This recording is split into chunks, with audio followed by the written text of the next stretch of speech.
Muy buenos días, buenas tardes, según donde se encuentran en el planeta. Bonjour, bon matin, bon après-midi, selon où vous vous trouvez sur la planète. J'espère que vous allez bien, que vous avez bien réussi à nous rejoindre sur ce webinaire Internet. Hello, good morning or good afternoon, depending on where you are on the planet. I hope you were able to find us on this webinar today.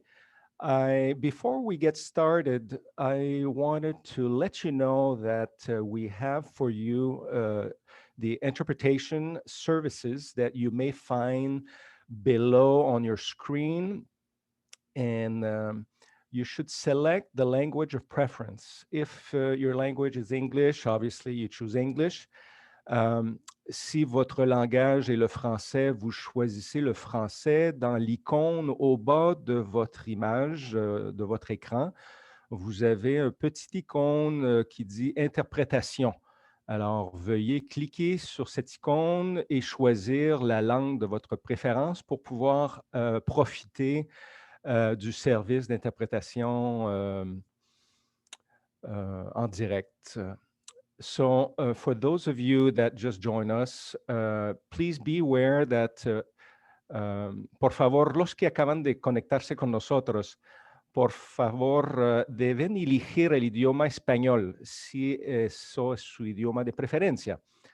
De tal manera podrán beneficiar de la interpretación en vivo, en simultánea, y así, escuchando los diferentes panelistas en su idioma original, inglés, francés o español, todo lo tendrán traducido al español.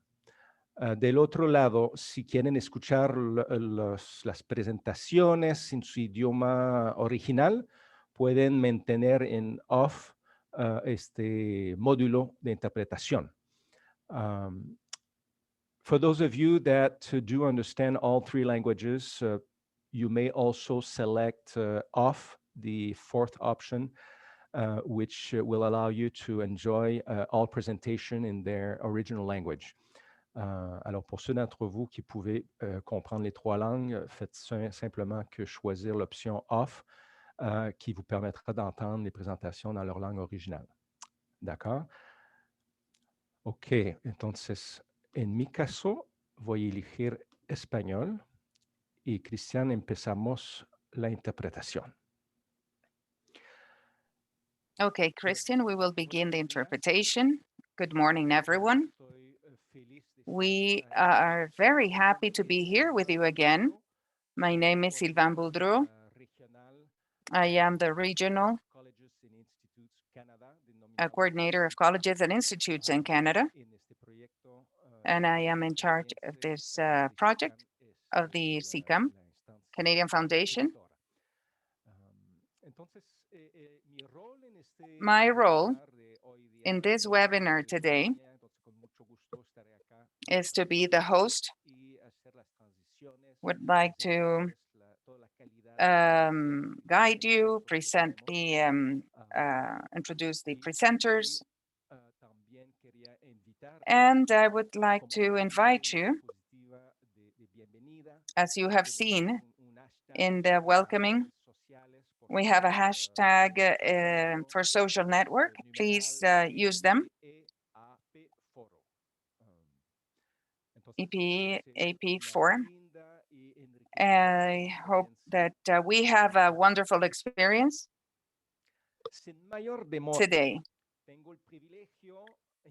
Without further ado, I have the privilege and the pleasure to introduce you to the first authority in our third webinar, Alain Roy, Vice President on International Cooperation on Colleges and Institutes. He is responsible for development and the administration of all programs, international programs that are member of CCAM. And implemented in more than 20 countries in Africa, Latin America, and the Caribbean. and leading the CCAM team, over 40 employees, en el extranjero. and 9 offices abroad. Over 20 years of experience, international experience, has been delivering policy analysis and executives and organizations, non-governmental organizations, programs in different areas of the world. Ex-advisor of the Ministry of International Cooperation in Canada, as well as the Ministry of Health, and has developed a number of international cooperation in Pakistan, India, Kenya, and Uganda, and has a degree in public policy in Laval University, fluent in French and English, and speaks Spanish. Has studied, lived in France, Senegal, Mexico during his career. We would like to welcome Lei. Good morning, dear authorities, political authorities, experts, panelists, Canada, Chile, Colombia, Mexico, Peru, and international visitors. I would like to thank for the welcoming words of the Undersecretary of the Secretariat of Public, Luciano Vorquez from Mexico, and the FDTP of UNESCO UNIBOB, Suya Choi, as well as the closure words of the Minister of Education, Carlos Martín Benavides. It's my great pleasure to welcome all of our distinguished guests, our panelists, and all of our participants to today's event. Et je veux aussi exprimer en français mes chaleureux mots de bienvenue à tous nos invités aujourd'hui, y compris, bien entendu, les établissements membres de Collège et Institut Canada. Tengo el honor y el placer de darles la bienvenida y poder inaugurar este tercer. I would like to welcome you all and open this webinar on assuring quality in the context of the Program of Education for Employment in the Pacific Alliance. We will discuss today very important issues. It's very difficult for some people to become enthusiastic when we talk about this, and I'm very happy to develop these measures in whatever we do.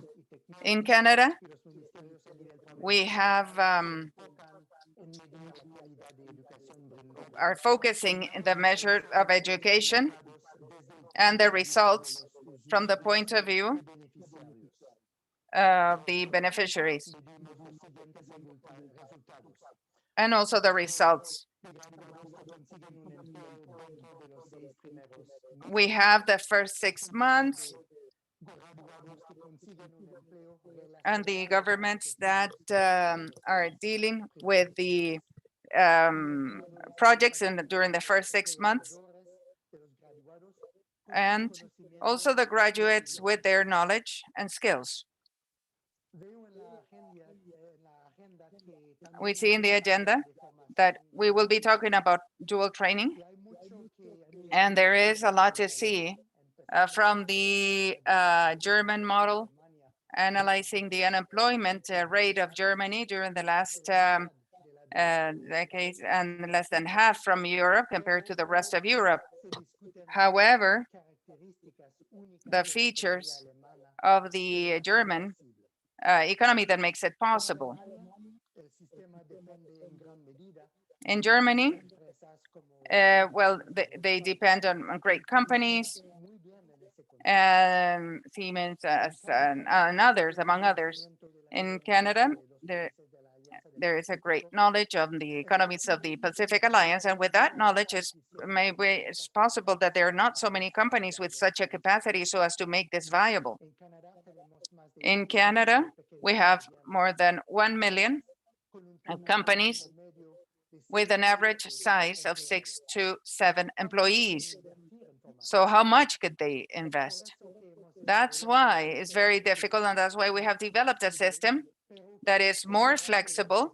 And what we need to do is to ensure the students will have a job for the analysis and studies, and they should be ready to work once they finish.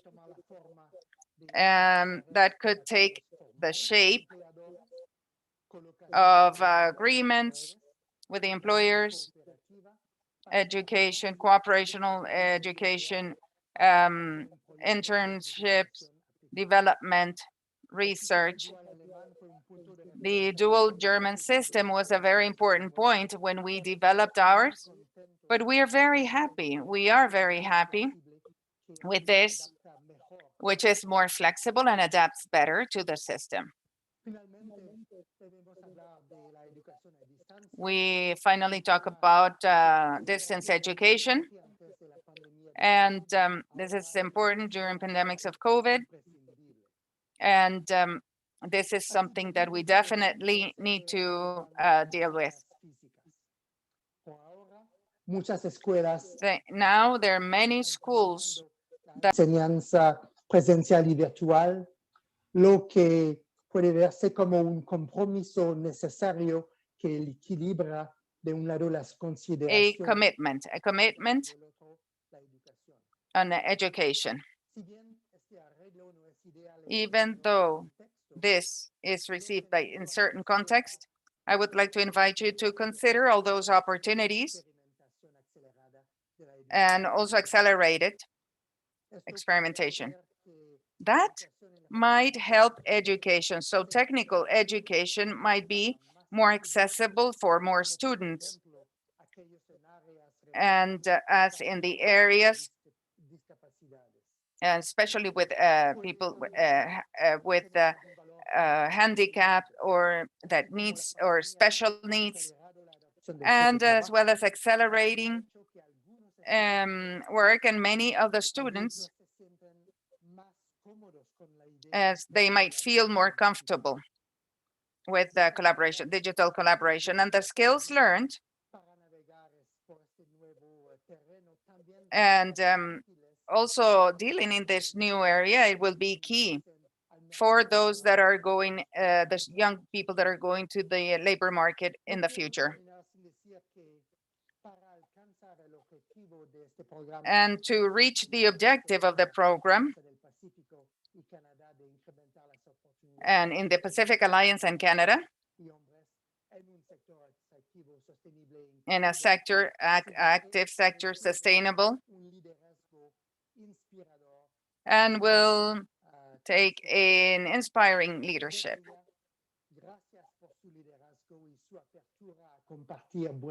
Thank you for that leadership. And I'm sure that this will result in strengthening education. And also a contribution, an important contribution for the development. Thank you very much.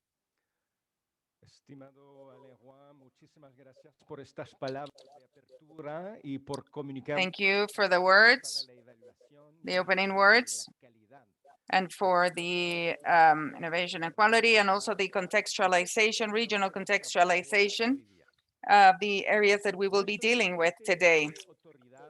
Our next political authority is Dr. Francisco Luciano Conciero Vorquez.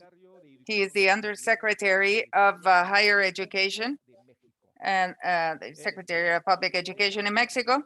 He is a doctor in rural development, candidate to a doctor in political sciences, social sciences, economy, and specialization in political economies, agricultural economy, in the Granzi Institute in Italy. Distinguished professor of the Autonomous Metropolitan University Mexico, has been a researcher for over 40 years, biological sciences, health, as well as the social sciences and humanities. And he has shared courses, conferences in different universities in the country and abroad, has directed syntheses in different areas, and over 10 doctorates, published over 150 articles and books, and participated in multiple committees.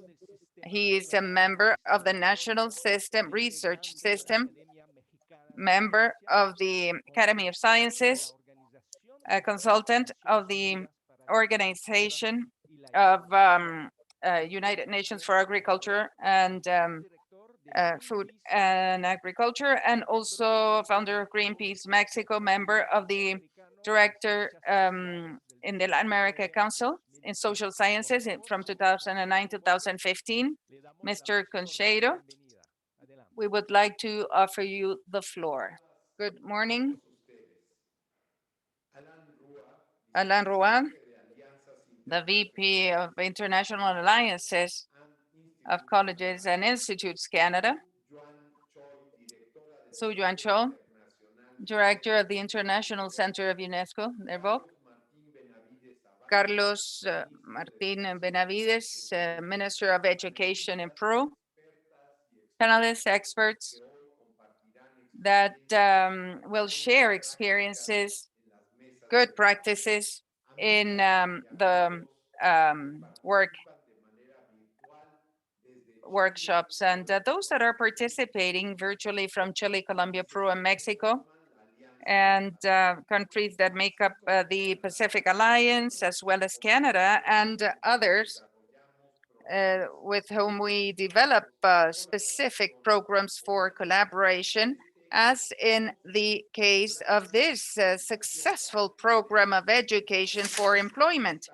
And that brings us together this day in the International Forum of Education, as well as technical training and professional training. Good practices and policies on the Pacific Alliance in Canada, and from the focus of ensuring quality. I would like to point out the conclusion of the process, the outstanding organization process and dialogue fostered by the regional organization for sustainable development and competencies, professionalism in dealing and guiding this from Sylvain's side and his team, with great support and participation of the diverse institutions, governments of the Pacific Alliance countries. So starting from the exchange of experiences, the good practices, as well as the political analysis, innovative analysis, we can reach out to the objectives of these initiatives so as to strengthen and increase the value of education, technical professional education, technology as an option of professionalization, and the work of the improvement of quality of life, as well as the well-being of our communities. We are in a situation that is quite complex, and pandemics of COVID-19 has called us to solve those conditions that are necessary to allow students to become committed agents, committed with their community. And that means that we are presenting a rupture, an ethical and epistemological, that overcomes and rectifies the formation of human capital. I refer to the relevance of education, and foster a revolution of the conscience of the new generations.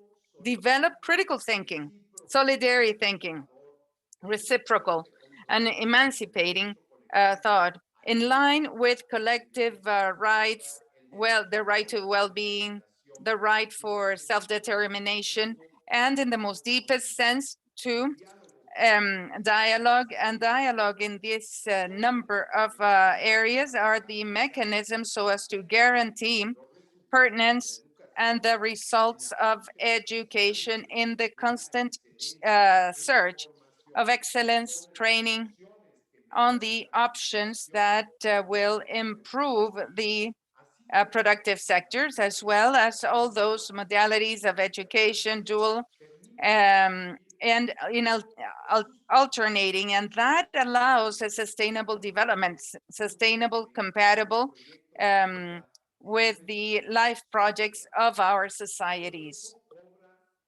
That's why it's important, it's significantly important, the initiative of the college institutes and in Canada to focus in areas as gender equality in the extraction sector and indigenous communities, education for employment, and their relationship with the extraction sector, and that shows a view of inclusion.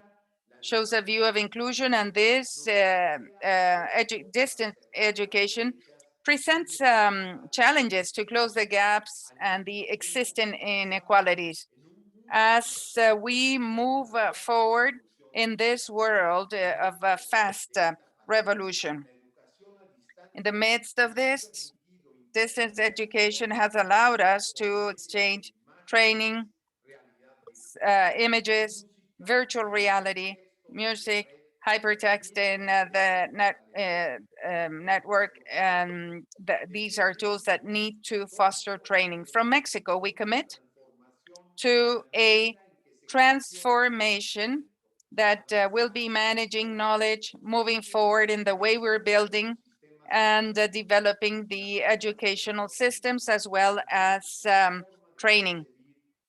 This is a way of conceiving knowledge and taking advantage of the digital tools so as to democratize its action and application. Dear friends, I would like to close celebrating this mission of the forums of education and technical training, professional training, in the sense of ensuring that this will be incorporated in educational program, and we will have principles of inclusion and link with the society in its diversity, where we have a priority to interculturality, to human rights, gender equality, the rights of indigenous people, the environment, social responsibility, health, and technology development with a deep sense of humanity and solidarity. I'm sure that the result of the three panels will be of great relevance so as to improve the educational policies in our nation.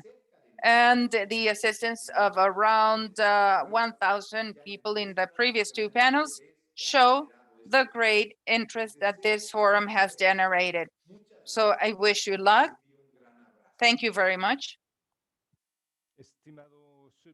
Dear Undersecretary Conciero, we would like to thank you very much for your inspiring words. Human inclusion and solidarity. Human inclusion and solidarity that is taking all the sense and, of course, knowing the struggles throughout his personal life and professional life. Your presence here today means a support, a symbolic support in technical training, professional training in our society. Thank you very much. Our distinguished authority comes to us and is connected to our meeting from Bonn in Germany, and UNESCO and the UNEVOC Network for Education and Technical Training. If you allow me, I would change my language into English. So, Ms. Su Yang Choi was appointed as director of the UNESCO UNEVOC International Center for Technical and Vocational Education and Training in January 2020. Ms. Choi has a bachelor degree in psychology from Korea and a Master of Education and a PhD in Educational Psychology from the University of Alberta in Canada. She previously worked in the Korean Educational Development Institutes and joined UNESCO headquarters as chief of the Early Childhood and Family Education section in 1998. Subsequently, she held various chief positions at UNESCO headquarters in the areas of inclusive education, field support and coordination, and technical and vocational secondary education. In the field, she worked in Pakistan, in Zimbabwe, and served as the UNESCO representative to Botswana, Malawi, Zambia, and Zimbabwe, as well as to the Southern African Development Community. From 2012 to 2019, she was the director of the Division for Peace and Sustainable Development within the education sector of UNESCO. Ms. Joy, we welcome you.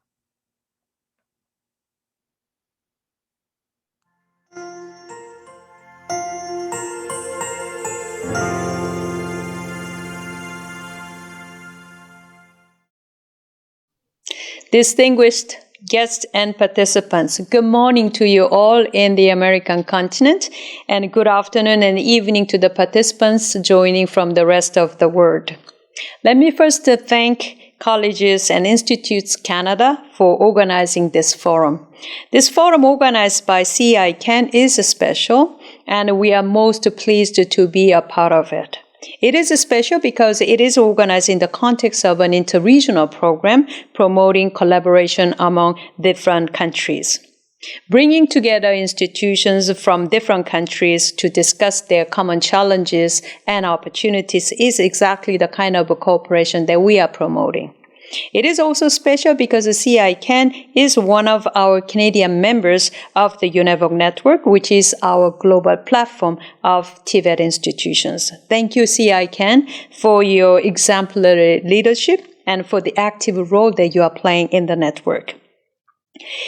The world is changing rapidly, and we are going through a time where we do not have clear answers to many of our emerging questions. There is no library of answers to the questions raised by unprecedented disruptions like COVID-19, or the imminent future of work that we have been struggling with and which will change many aspects of our lives. We have to learn and take lessons as we go through this time of changes and uncertainties. So, experience sharing has become a vital means of getting information and understanding.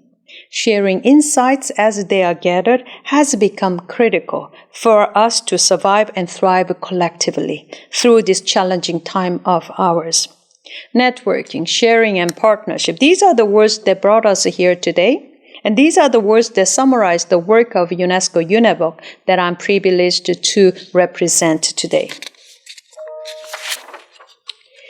UNESCO UNEVOC was created 27 years ago to support the networking of TVET institutions. Here, TVET institutions are defined broadly to include ministries, national bodies, research organizations, and training providers, all working in the area of TVET. Currently, we have over 250 TVET institutions in our global network, including 38 centers in Latin America and the Caribbean. We do have UNEVOC centers in Chile, Colombia, Mexico, and Peru. Beyond, we also have a UNEVOC center from Finland contributing to this forum later today.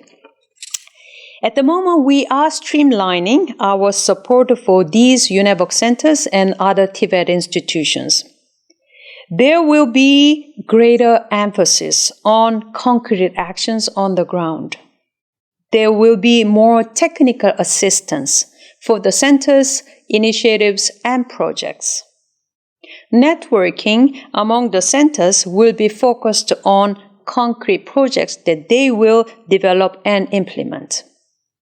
There will be increased peer learning opportunities. For pilot initiatives, if proven effective, our support will be there for scaling up.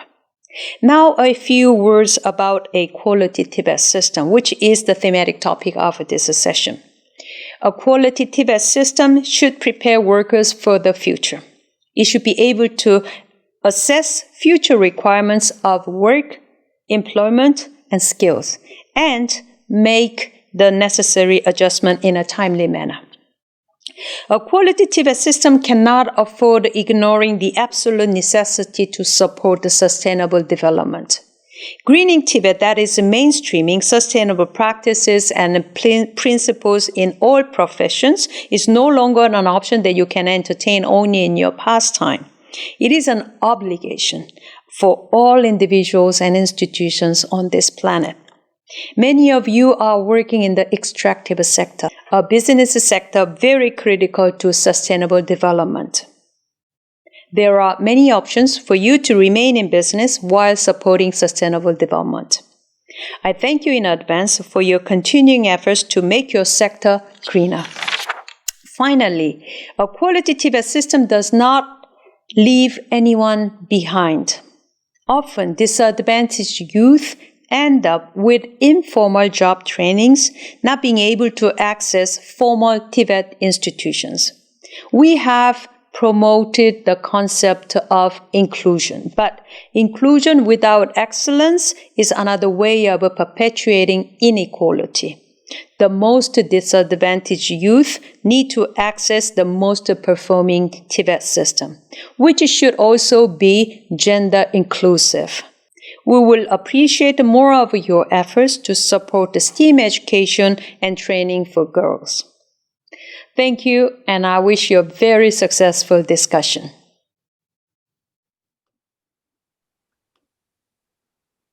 Como la mayoría de ustedes lo As saben, most of you know, we have made efforts so our global programming of the 4 webinars will give you the opportunity, a unique opportunity to come to the panel members asking questions or looking for recommendations las buenas prácticas to que se implement presentarán. some of the good practices that were presented.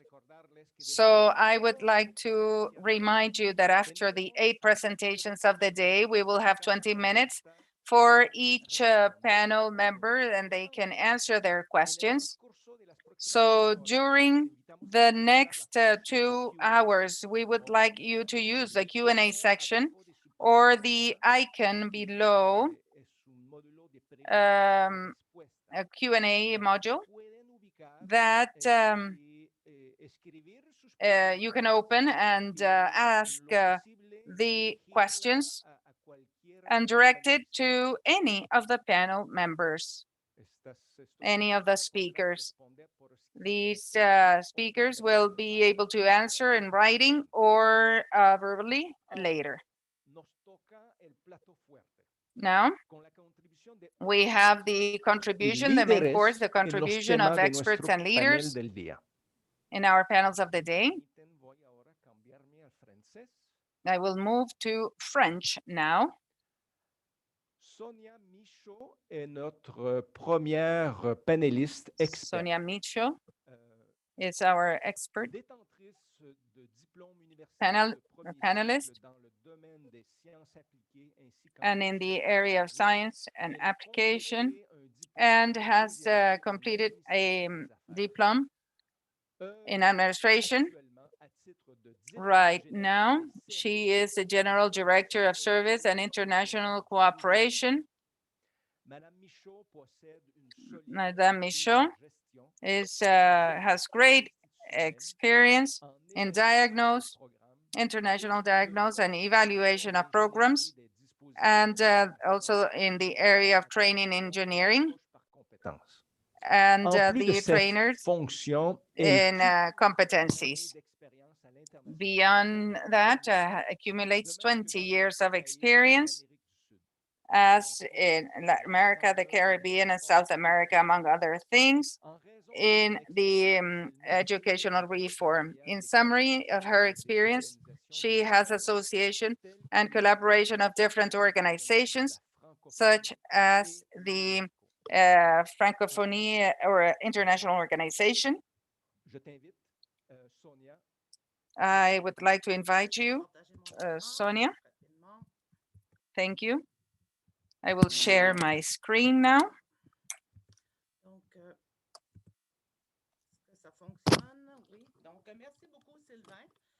Merci et bienvenue à vous tous, chers panélistes. Thank you, Sylvain, and welcome all, dear panelists and guests. The objective of my presentation is to see the approach by competences and the implementation of a framework to support the mutualization of practices. So I'm Sonia Michaud, Director of the International Cooperation in the Community College, and this is a technical institution in Canada. So I have the honor of being the spokesperson of a very special initiative carried out by the College of Institutes of Canada.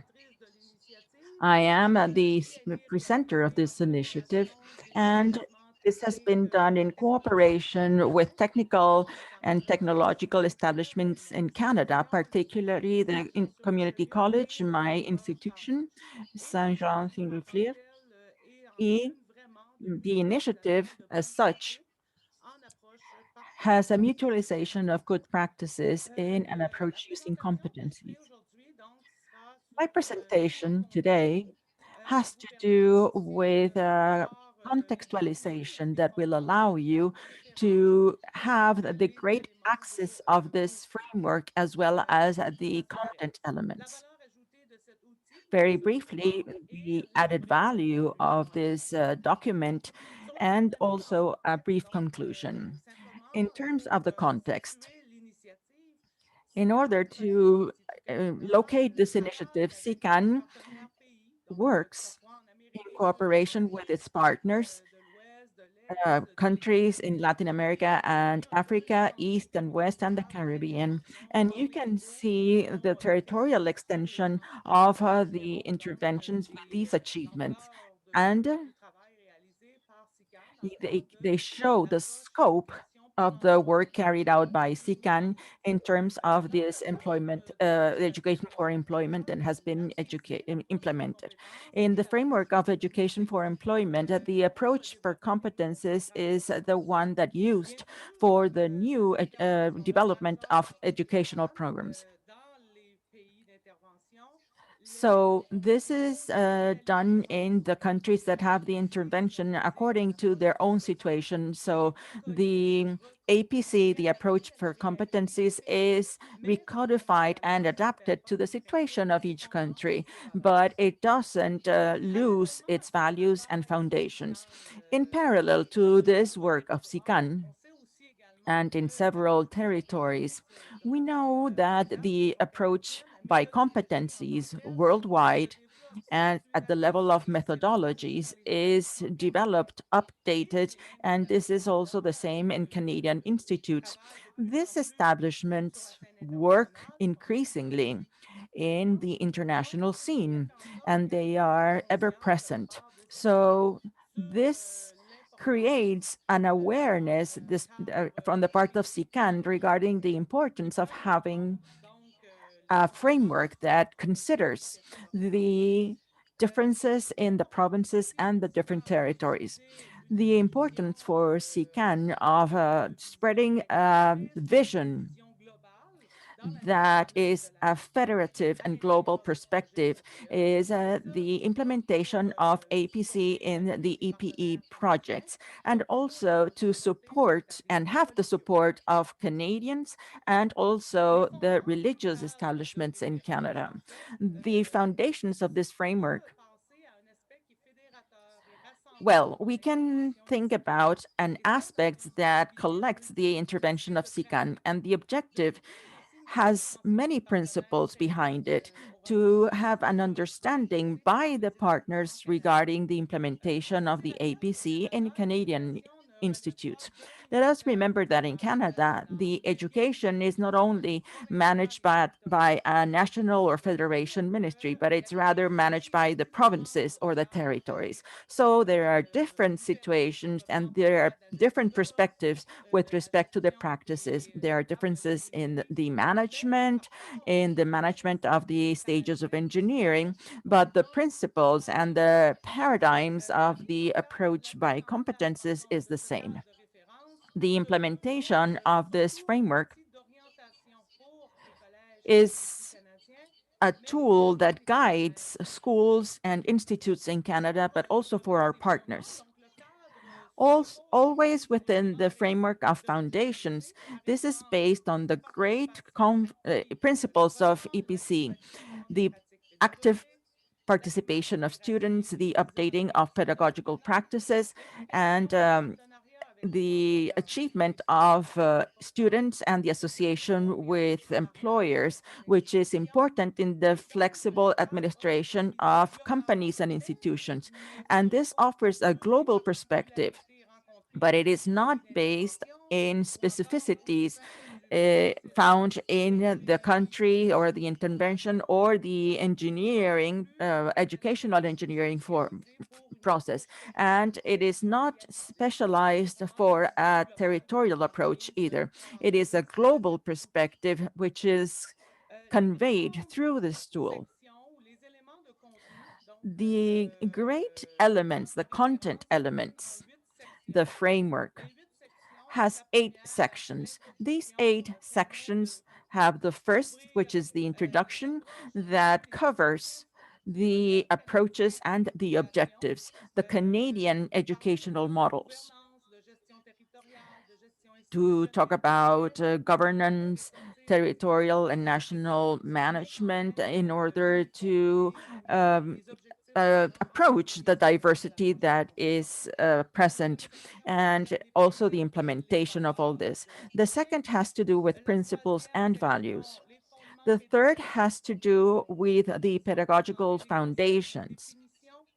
We present the concepts, definitions, the characteristics, the strategies, educational relationships between teachers and students, roles and responsibilities of the teachers.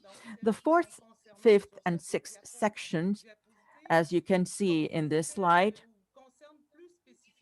have to do specifically with the procedures of this approach by competitions, the great stages that have to do with the design and implementation of programs, learning and teaching, and also the evaluation. So section 4 has to do specifically with in the engineering of education. Section 5 has to do with learning and teaching. So it has to do with the planning, the implementation of cooperative teaching and coaching, and also in the implementation of pedagogical strategies, both in presence or remote teaching.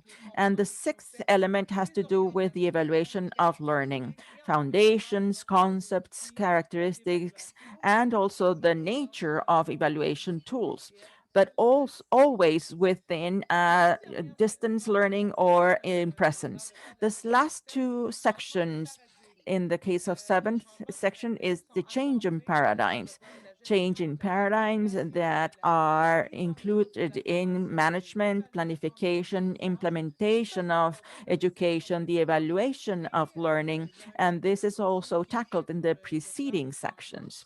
And there's also a vision with respect to the changes that occur. And this has to do with the implementation. But these elements are important and are reiterated in this section. The same is with 8th section that has to do with all the collateral elements like the integration of gender perspectives, environment, and entrepreneurial perspectives. And these are present in all of the sections, but are specifically explained in this section.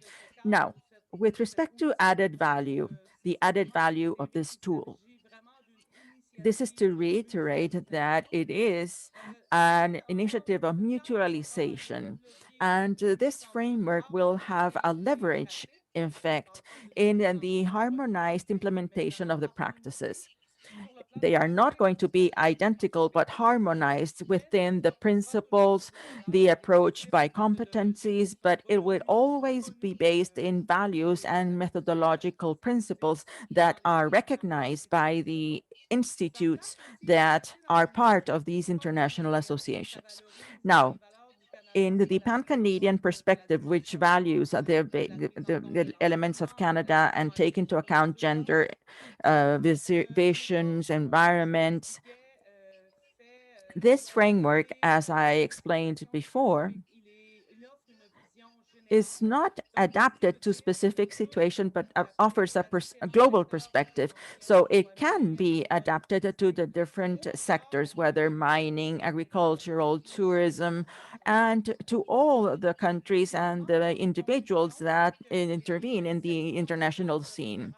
As a conclusion, we can say that the 8th section of this framework guide the APC process, but it is based on Canadian values, which are the gender inclusion, taking account the environment, etc. It is based on foundation, so it is a tool that allows the guidance, support, and adaptation. And in the case of the countries where the implementations of the APC is already efficient, the framework will be just a reference in order to reflect upon it and also maintain the commitment of partners so as to share the experience. In the case of countries that have not yet adopted this methodology and in which SICAN develops the EPA approach, and for countries that want to update the methodology, this framework will offer principles, guidance, values, and foundations, and also support reflection, but with the objective to generate or support a change in paradigm. Finally, you may understand that this framework needs to be flexible and easy to use. It is there to support international partners and also Canadian and institutes in Canada. I reiterate that this framework does not impose any principles, but rather it proposes a vision or a way to do things, principles and values that SICAN has so as to support the reflection of international partners and Canadian Institute in the implementation of projects. It is a pan-Canadian reference for a homogenized implementation of these projects. I reiterate my thanks in finishing my presentation. I thank the colleges and institutes for the opportunity of giving this presentation and also the cooperators of these colleges that have contributed to this initiative. Thank you, Sonia, for your participation. This will have a very interesting impact when it is disseminated in each of the Pacific alliances of countries and to harmonize this interpretation and the implementation of this approach by competitions. Now I will continue with our next guest, Mr. Renaud Bellemare, who is an academic under director of the Montmorency College of Canada, has a master's degrees of the French Institute and has been a teacher and also pedagogical council of the Quebec network of schools. He has been adjunct professor of studies at the Montmorency College, and it is very close to the city of Montreal and in Quebec, is responsible of pedagogical development and shares our international experience, knows the challenges that face this world and works in this area for more than 50 years. He is responsible for the mechanisms guaranteeing the quality of education and uses this responsibility to improve all the processes and to contribute to the improvement of education. He is the main author of many articles and works that have to do with education, has presented some communications in congresses in Quebec, Africa, and the United States. In 2011, he had access to a scholarship because of his contribution in the pedagogy of the institute where he taught. Mr. Renaud, you have now the floor for your presentation.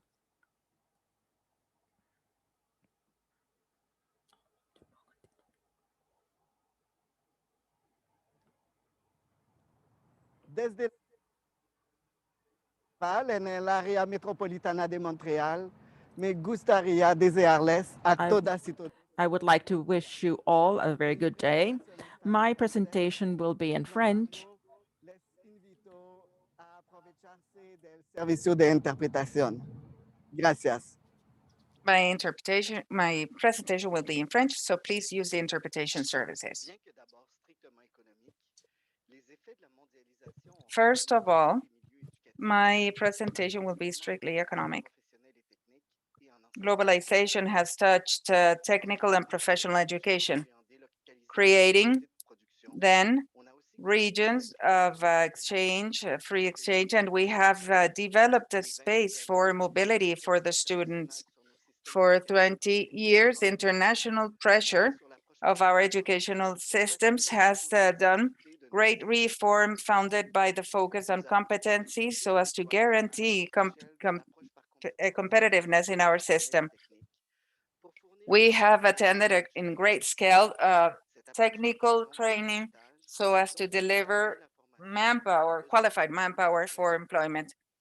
We have a concrete training for the employers, and then in a perspective of competitiveness, we have deployed mechanisms to guarantee quality, and these mechanisms register in a cyclic process for continuous improvement, and in some cases are linked to certification of the establishments and the public program studies or the curriculum. This has led us to a revolution in evaluation and learning, and that leads us a concept, values, and these competencies are by extension, and we need to see what is being competent. What does that mean? So we have new elements that are linked to the concept of competencies and have a direct influence in the modules of evaluation. Competency is only knowing how to act, that is an action, and knowing how to act. And not only with knowing, we can describe competency as a sequence of actions where we have so many knowledge. And is a knowing how to act is contextualized, and therefore then might take a context of a situation, a problem, a task problem, or a professional problem or task. It has to be complex. Complexity comes from an inherent, a new situation. It's not isolated, and that belongs to a family of situations with a unique situation. Is a competent person has to adapt to each of the situations and will sometimes solve this in an original way. The third feature is the competency related to mobilization of resources.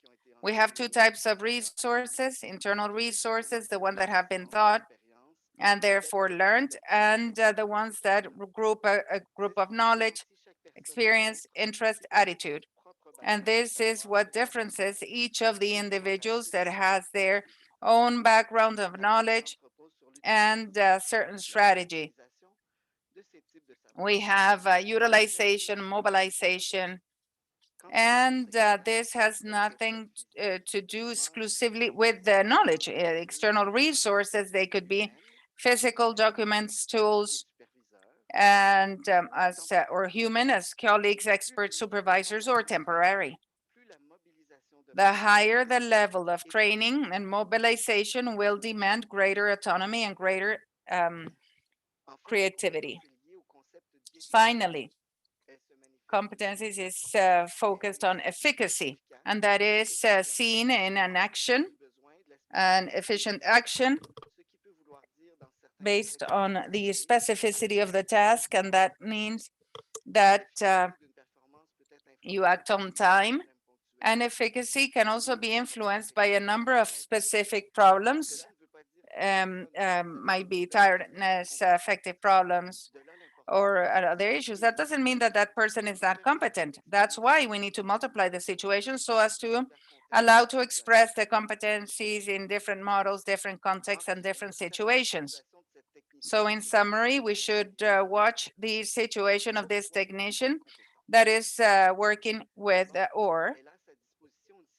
Why is this person competent? Well, because it has a number of resources, internal and external, and knows the challenges, stages, procedures, areas of action. It is detailed a person that has documentation, equipment, and tools. It's in a complex situation that has an inherent context, a unique context, and or extraction, and to be competent, it mobilizes the resources that I need. It shows efficacy, doing characterization in an acceptable term, and avoiding the samples and errors that could be random. Let's go back to the heart of the presentation and how we evaluate. Well, let's compare two types of information. We have the evaluation that is considered traditional and the other one that is competency-based evaluation. Traditional evaluation is the one that we know, and it's the main type of evaluations we have gone through while we studied in different cases, different types of cases. And we propose questions without context, as in physics, chemistry, math, and this is a traditional evaluation. Traditional evaluation has something that is very specific. Many students, many average students, and also in different situations might face failure, and they insist in one unique answer. So it is expressed in a non-precise way. We have notes, or we have also grades, and all students are facing the same types of tests and the same types of problems. We have measurement day, hour, and the students cannot do that or prioritize that in the same tools. So if some students can get maybe a calculator or a dictionary, competency-based evaluation is different. Competency-based is contextualized. We ask the students to do a task as something new, as something real. There's no standard. And it's only a descriptive, it's a contextualized, many results possible, many procedures possible. And we need to express that through a scale. Excellent, very good. A plus, A minus, B plus, B minus, or success or failure. Students can face these type of situations in a different project. And contrarily to the traditional test, we will have different measures that we need to take so as to avoid random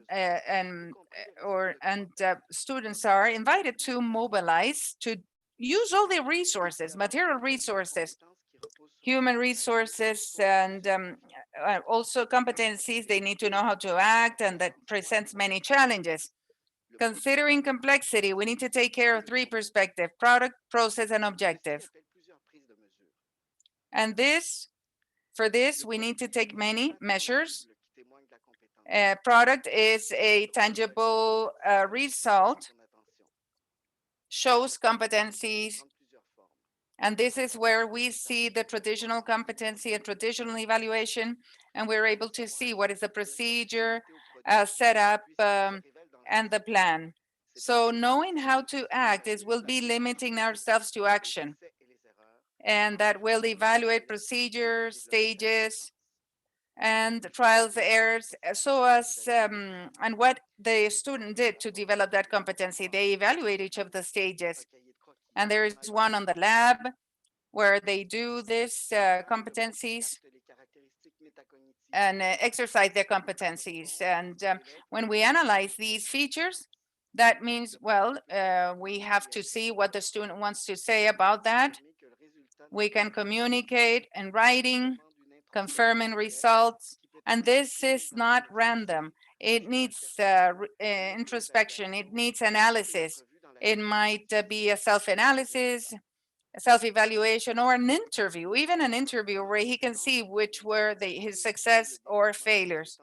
To evaluate a competency, well, we need to see the development of that competency and evaluate the product, the purpose, the process, so the student can express the competency in different contexts.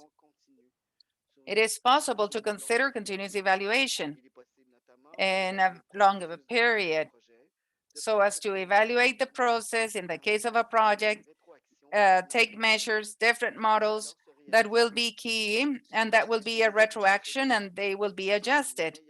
So that will be offering a descriptive scale that will give us a good retraction and avoid always evaluating, avoid the issue of evaluating learning time. Evaluation could be as a learning activity. And finally, evaluating a competency doesn't demand discriminating students.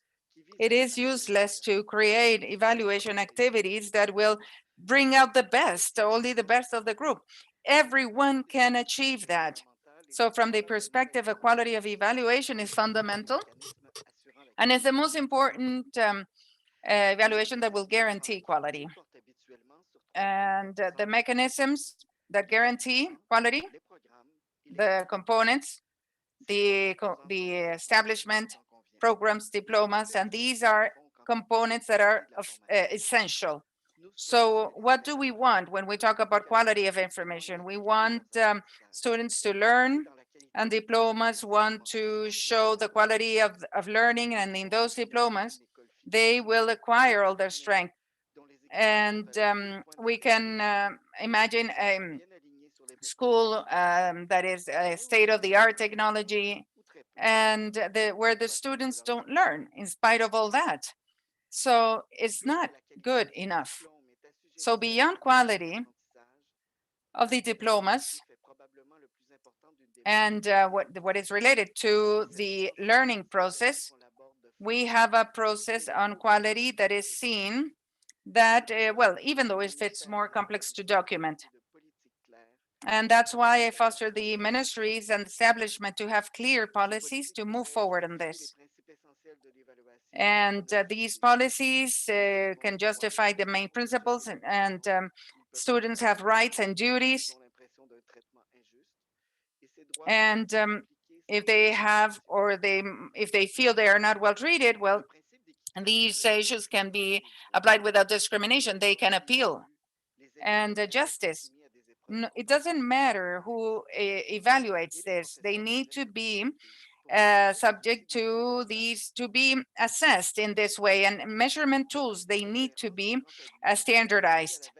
The coherence principle associated to validity, to evaluation, it has to be in line, it has to go in line, and evaluation should also be that.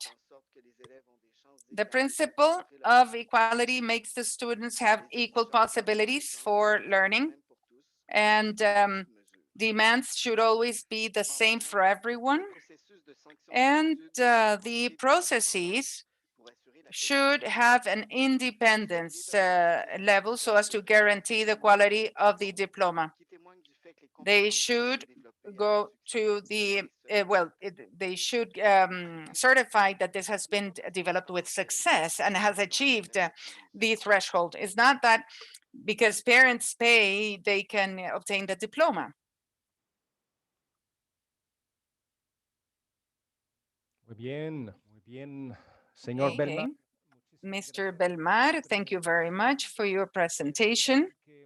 And yes, we are focusing in the material context, the competencies of the staff, management, the structure of the program, and the manifestation of competencies in a real, actual context of the student. So this is not part of only of what we have been doing always until now, but this is part of what's new beyond what we had in terms of memory. So thank you very much. We will go now for our next presenter, Ms. Ana Victoria Alfaro Carlin. She is a psychologist and has a master's in management, in educational management. And she is the director of the Service of Technical Productive Service Artistic of the Ministry of Education of Peru. She has professional experience and management in processes, educational, higher education, design, implementation, alignment, curriculum alignment, and university. She also has experience in design and execution of programs, training programs, linked to entrepreneurial work focused on competencies, labor competencies, as well as validation and certification of the capacity, the capabilities, functional areas, management of experts, different productive sectors, social sectors. She is responsible for designing policies, plans, and formation documents regarding quality and pertinence of education. So we are in a very good company. We are in a very good company. The floor is yours. Buenos días con todos. Gracias por la invitación al foro. En realidad los temas a abordar en este foro son de gran importancia para la educación superior a nivel mundial, en realidad. Bueno, el tema que a mí me ha tocado exponer es evaluación de los aprendizajes en la educación y formación técnica y profesional en el Perú. Para abordar el tema de evaluación, primero quería contarles y contextualizarlo de manera general cómo es la educación superior en el Perú. Bueno, en el Perú la educación superior es parte de la segunda etapa del sistema educativo. Higher education is part of the educational system. In the first stage, you have the basic education, which is primary education, secondary education, and then the higher education is divided into three lines. Pedagogical education, which is focused on training teachers.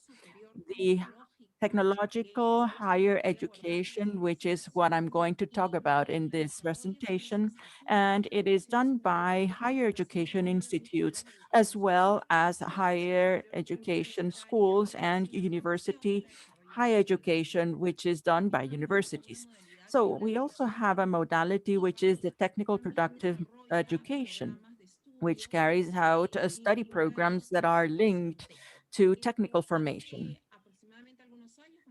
A few years ago, in 2015, starting from the educational reform in technological higher education, there is a regulatory standard, which is the Law 3512, which provides the regulatory framework so as to approach this approach by competencies.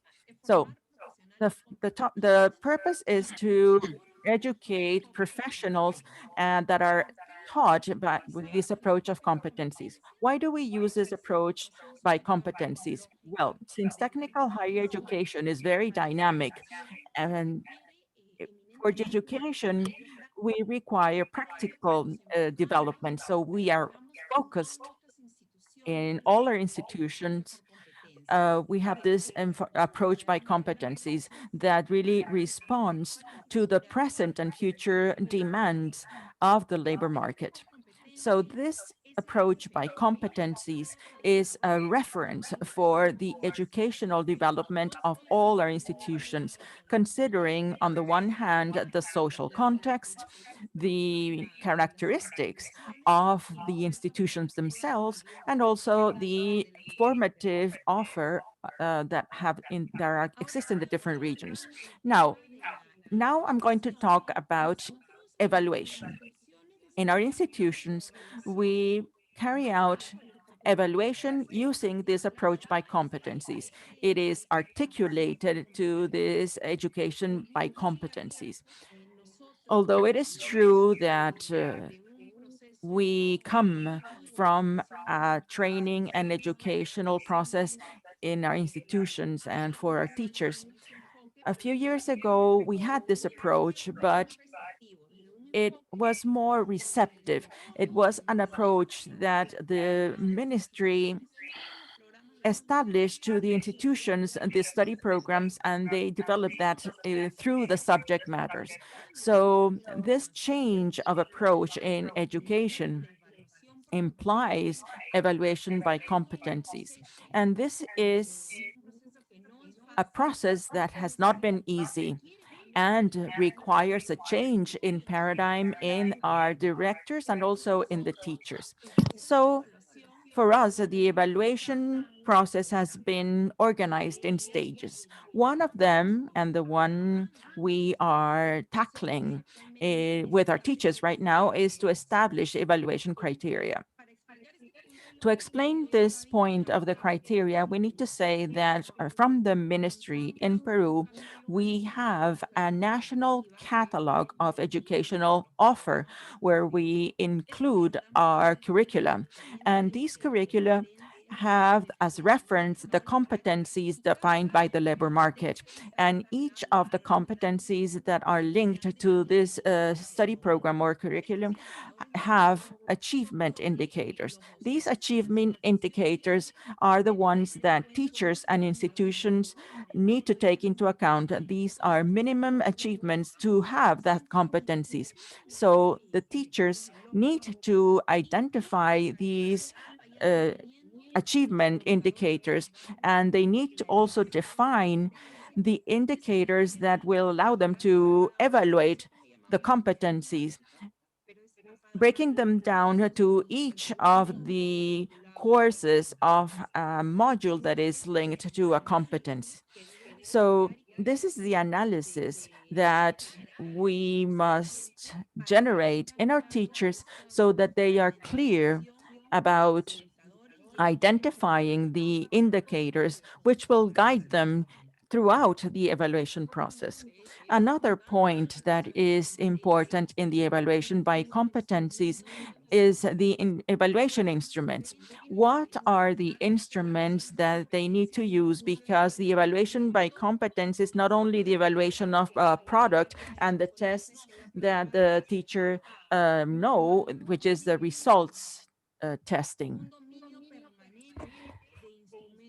They don't have a permanent management of instruments of evaluation, not only final evaluation, but also the initial evaluation and also the learning process. Another point is the strategies of evaluation to evaluate the cognitive part as well as the procedural part, which is the most important one and one of the most difficult to evaluate. And finally, the feedback is key in this evaluation process by competence. The feedback that is given to the students so that they improve their educational process and that they improve in the competence regarding the program that they're studying. Now, the characteristics of this evaluation by competencies, as I mentioned before, the evaluation process starts from the evaluation of the achievement of these competencies and also the capacities. To achieve or to evaluate the competencies and the skills and the capacities, it is important to define the criteria and indicators so that we can use them to do this continuous evaluation. The evaluation not only of the theoretical knowledge, but also of the practical knowledge. Part of this evaluation by competencies starts from a macro strategy, which is formation, education, a practical education, an integral education, an education where the students are the focus of the learning process and where the students are forced to do a reflection and an analysis of their educational process. So these are the main characteristics that we tackle in the training of our teachers and in the training of the directors, because not only does this project start, and then I'm going to explain how we are perceiving this evaluation of the formation process, but also an evaluation that is more integral, that spans the whole model. However, we are facing a new challenge, which is that students are not present. Almost 100% of our education in Peru, both higher and technological education as well as productive technical, is almost 100% in presence at the schools. So this has led our institutions and our teachers to suffer because they don't have the technological resources to tackle this education process. So now, when the pandemics, all the countries are in a process of training and implementation in these institutions. And we consider that it is essential to have this evaluation process so as to achieve the competencies so that our students, once they study their education process, they can be inserted in the labor market, or when they finish the whole curriculum or through the modular certification. It is important to have a formative process that is accompanied by a permanent and continuous evaluation process so that our students achieve the competencies necessary. So as I said, we are confronting a new challenge with this remote learning. And at the ministry, we have reformulated the evaluation mechanisms so as to ensure the proper learning of students. So we have focused on three strategies for the virtual evaluation.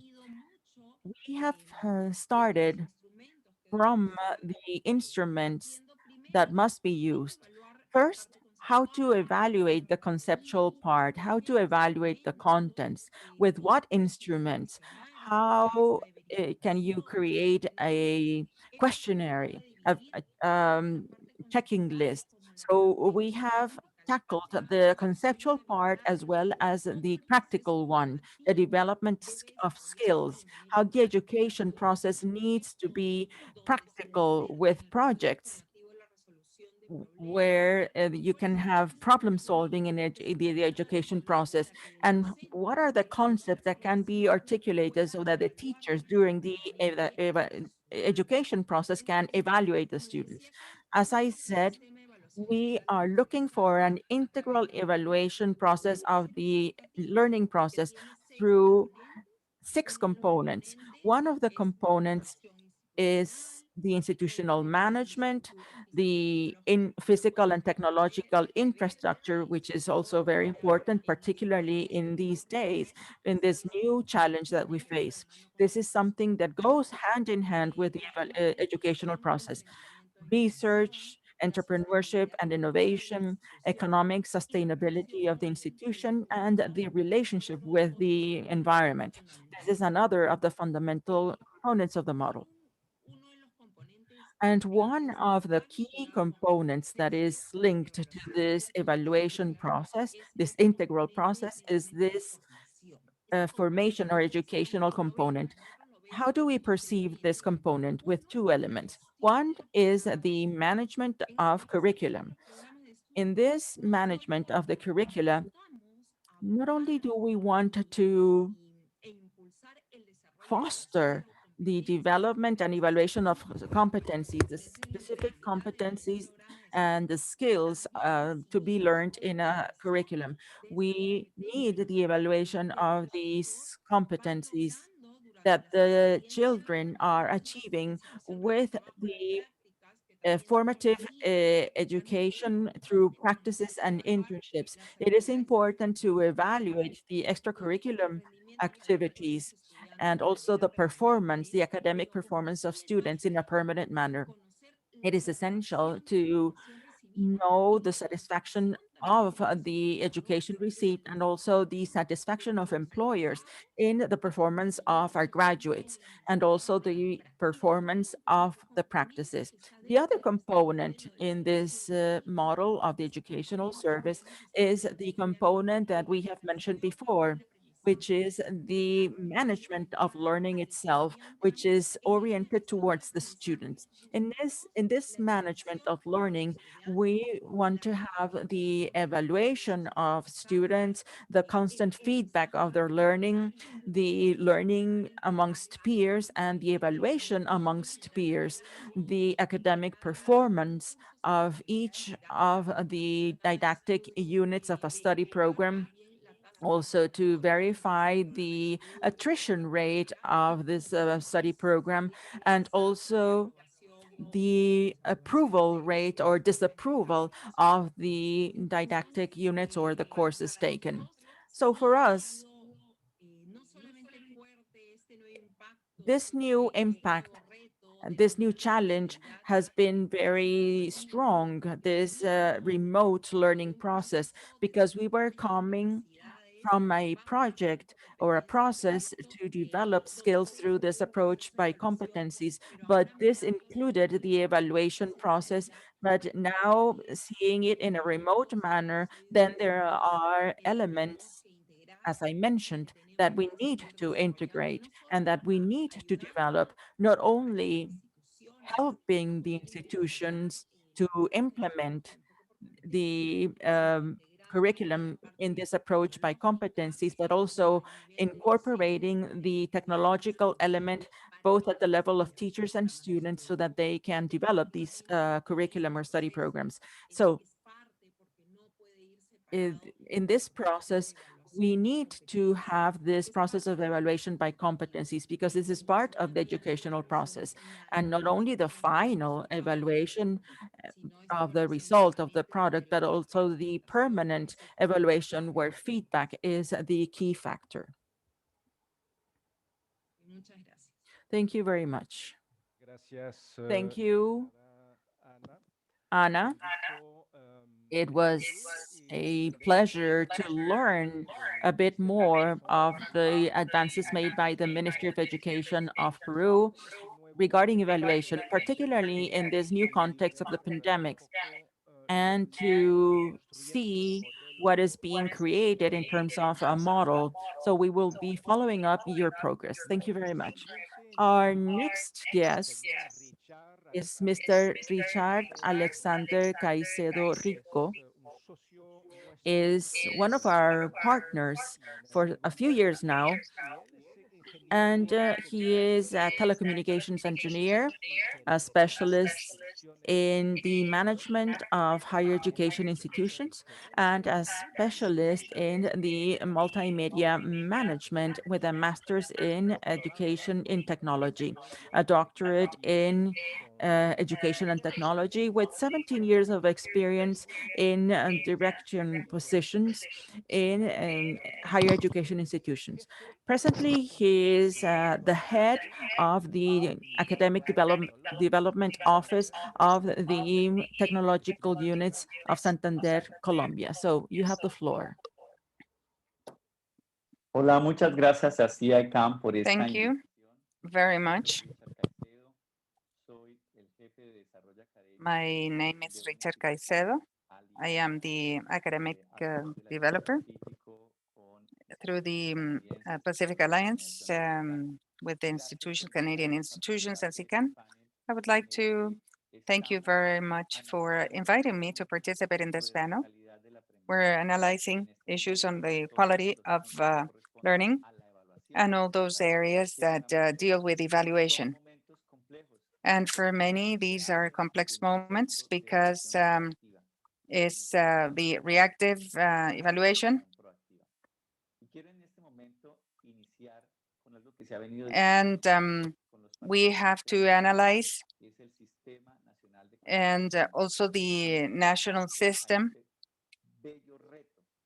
And this is a good challenge. It is a good challenge because we're starting to work in training based on qualification, and that is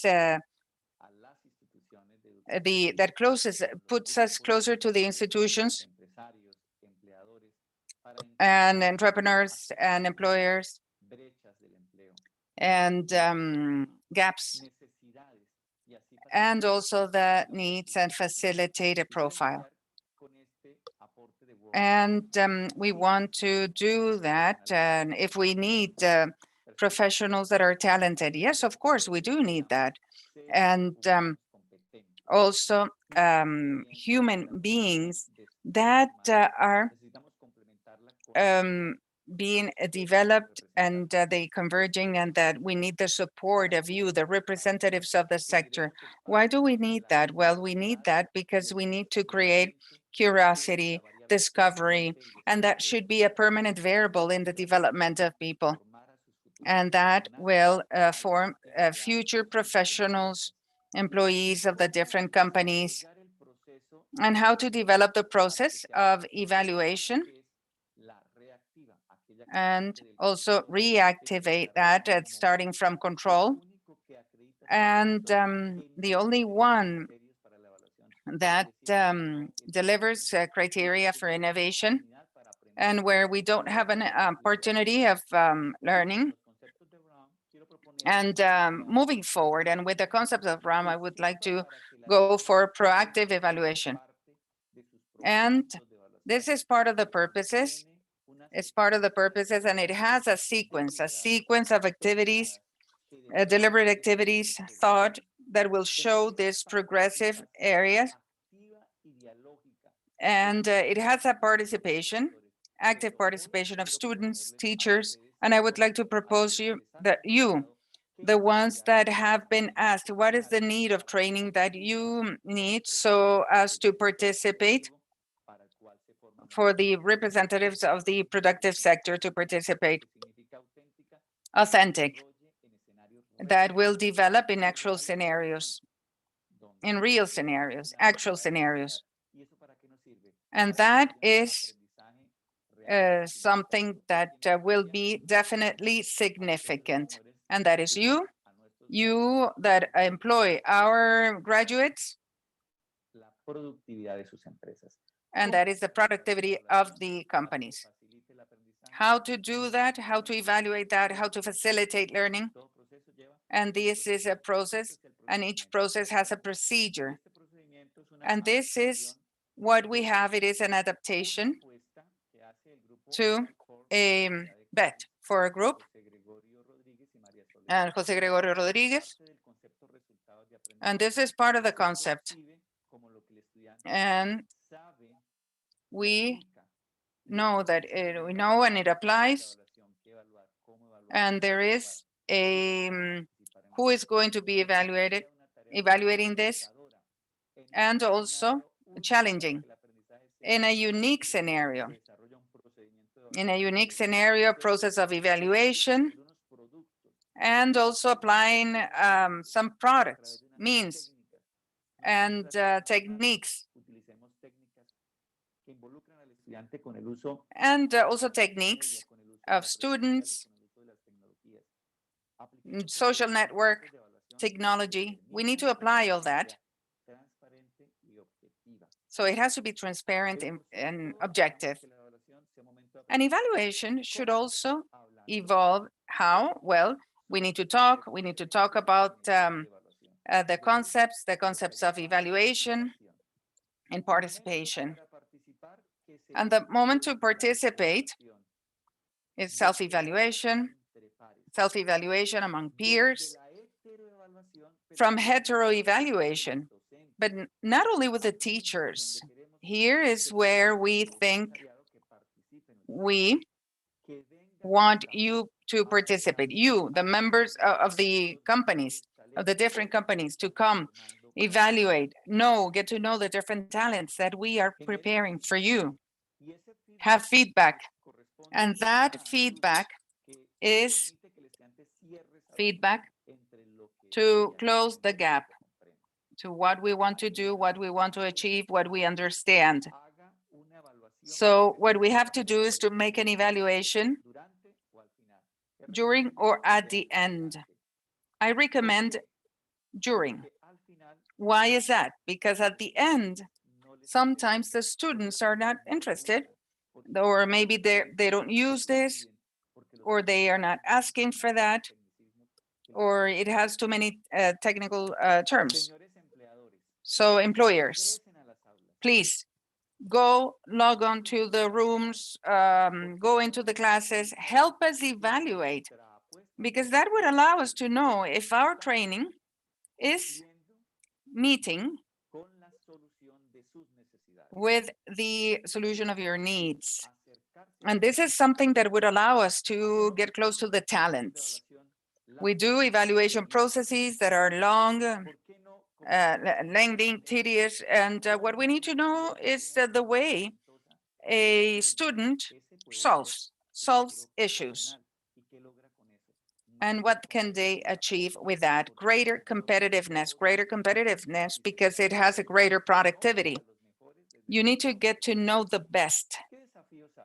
So what are the challenges for governments to have to foster a relationship between the universities and the companies through benefits, tax benefits? If we want the companies to do alliances with the institutions, let's help each other so we can achieve that. And this is a mutual cooperation that benefits both parties and allows us to be up to date, and also getting to know in an early stage all those talents, the talents that come to this, and that will facilitate from the Ministry of Education that flexibilization, so it will deal with issues that are direct. And if you have a culture of learning, how? Well, it will allow you to participate and get to know all the theoretical issues in terms of concepts and procedures. A culture of innovation, foster a process from a peer evaluation, and go towards a concept of how this has been done that would allow the process to do constant evaluation, develop this in the university between the companies and the government. We all win with this. And investigate the modes of evaluation, foster the links, the bonds with the companies, and go to the school rooms. So you can do from the evaluation process an adequate evaluation, a transparent evaluation, always transparent. You need to foster innovation, educational innovation, and innovation in evaluation. So please try to foster this and also achieve, develop real problems, allow them to develop the problem solving. So if you want to do this, please contact us. This is something that we always deal with, and I hope we can inspire you in achieving it. Dear Richard Cancedo, thank you very much for your presence and how interesting it is. Proactive evaluation.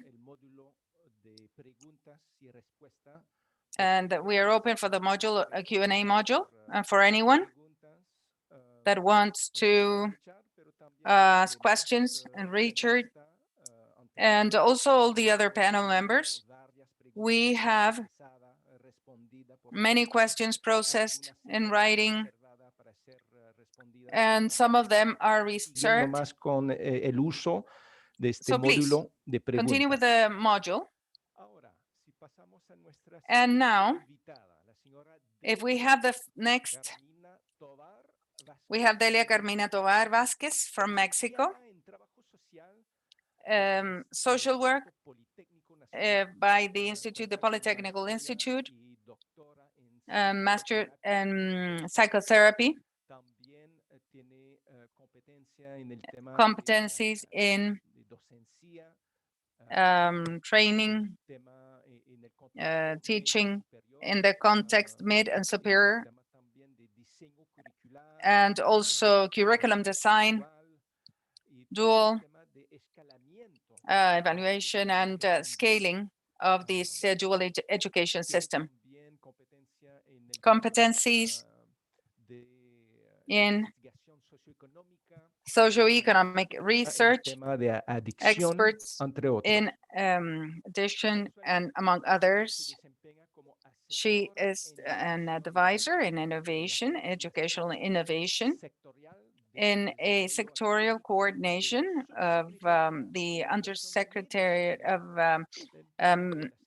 Higher Education and High School Education, Public Education in Mexico. The floor is yours, Delia. Buenos días a todas. Good morning. I'm Delia Carmina Tovar Vázquez. I am the coordination of academic strengthening. Thank you. And also to the development of this program, education for employment in the Pacific Alliance, and also the development of the competencies of extractive sector, Chile, Colombia, Mexico, and Peru. Thank you, SICAN, for the invitation to this forum, which is very important, the Intersectoral Forum of Technical Professional Education, Good Practices at the Pacific Alliance and Canada. Today, in this panel of quality assurance, I'm going to talk about dual education in Mexico. As I said, I'm going to talk about dual education in upper and higher and middle education in Mexico. I'm going to give you some background which has made possible this type of education. And this has become more relevant in my country. Dual education starts in the school, in the National Technical Professional Education School in the 90s, and started with some careers in some states and also some institutions. CONALEP started a cooperation with the Federal Institute of Professional Formation in Germany, and some states of the Mexican Republic like Mexico, Chiapas, Morelos, Nuevo León, they incorporated themselves to this type of education, and there is a space in the companies of these states. In 2013, a very important event is that the Mexican dual education model is designed to foster this type of education. There is an implementation with 6 careers on the industry sector and also service sector. They train the multipliers of both sectors, both the educational sectors as well as the entrepreneurial sector, to foster the development of this model, Mexican model of dual education in all the federative states. A significant and relevant fact that boosts this Mexican model of dual education is the agreement between the Secretariat of the Federation and this agreement 00615, where they determine the guidelines and the characteristics of this educational offer. With this, the different subsystems are participating in the escalation of this educational offer. And also the business sector participates strongly, and they offer great professional opportunities for the educational sector. In 2017, they signed the agreement between the Public Education Ministry and the Entrepreneurial Coordinator Council to foster this dual education process. With the change in government, in 2019, in April, hold a political dialogue for escalating dual education in Mexico.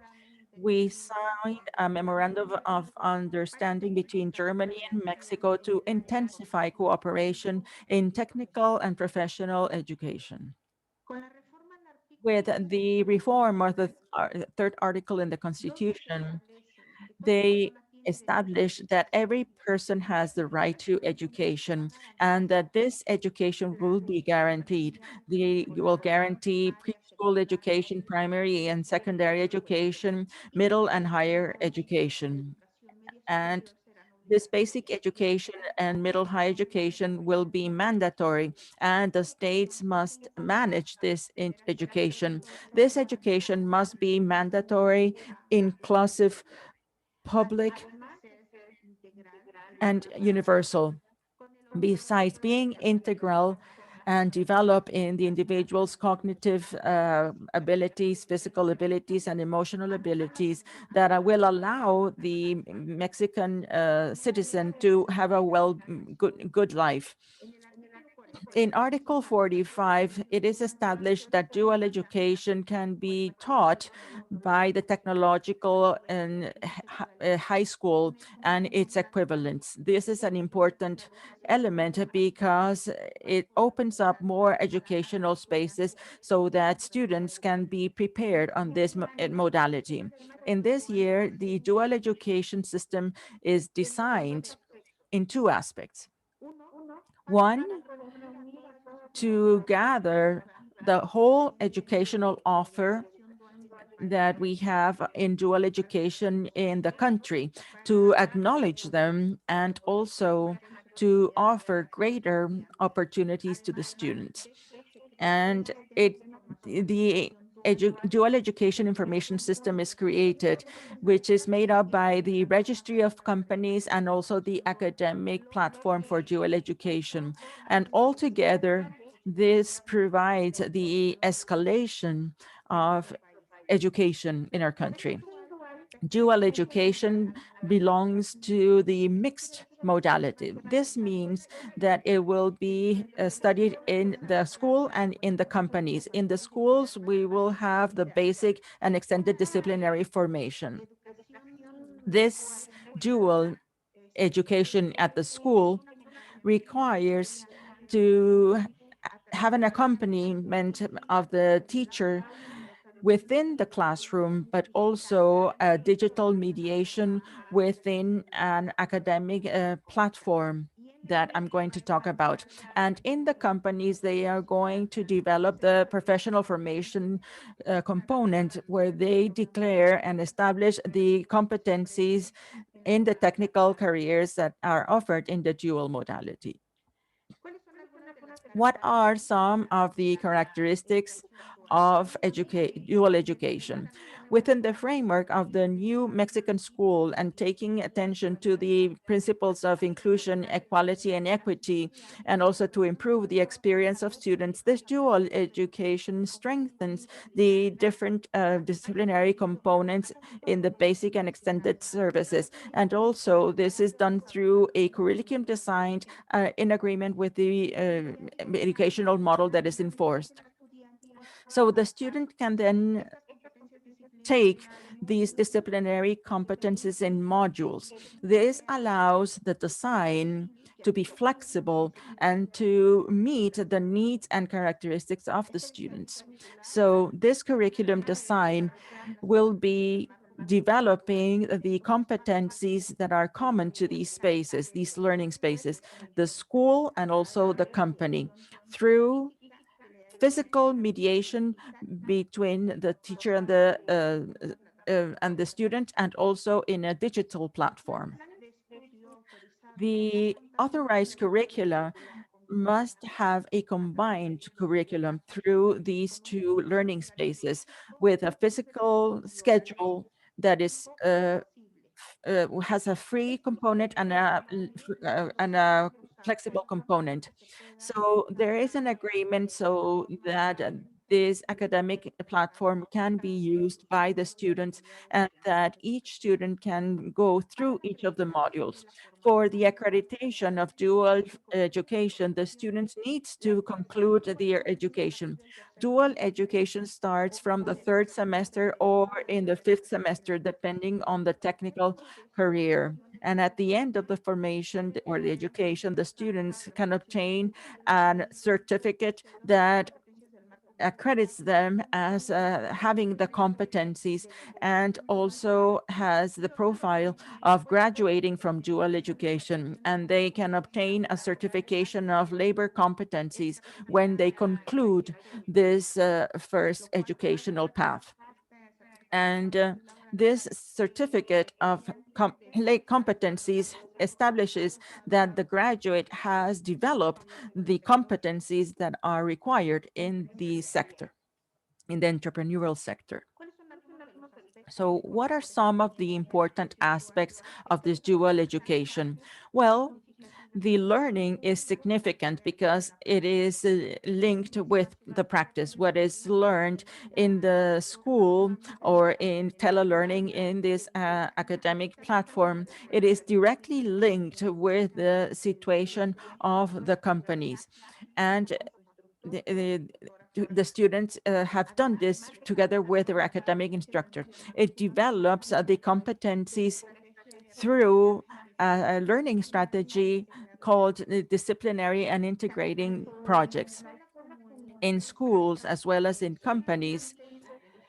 These are free learning areas where the student socializes and democratizes what they're learning, and they participate in the dynamics that is created in these learning establishments. Dual education is flexible to work in these two environments, and the evaluation provides observable guidance that are indicators to prove the progress of students. And something important for teachers is that they're the only source of knowledge. Their main function is to guide and facilitate and give feedback to the students during the whole process. So who are the actors of dual education? In the center, we will have always the students. All the efforts of educational authorities, company subsystems are going to be focused on students. And these students in the schools and in the companies have different entities that accompany them. In the schools, we have the subsystem that is in charge to coordinate the processes in this space, responsible of linkages that is responsible of implementing the academic agreements and learning agreements. We have also the facilitator and also the academic tutor that together with the teacher and the company will make students develop the professional competencies. And in each of the learning posts that are available in this entrepreneurial space.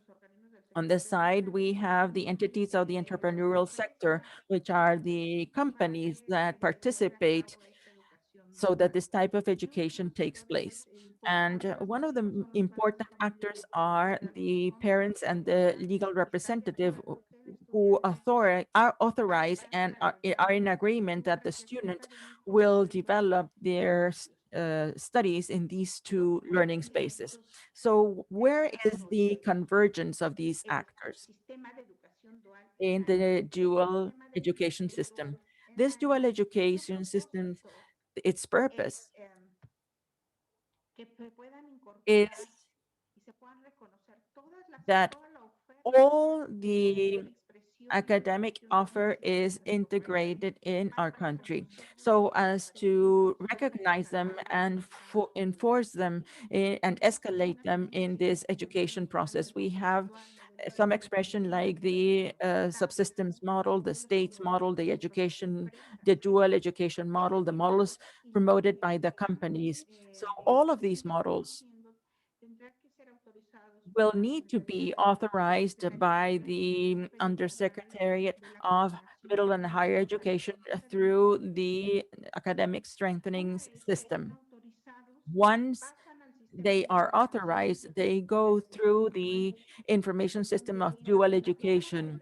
And in the platform of the registry of companies and preparation of teachers, They are going to register this, and the companies will have a catalog of all the educational offer where all the technical careers offered are listed so that they can participate and make their decisions according to their needs. On the other side, we have the technical platform for students of the different subsystems.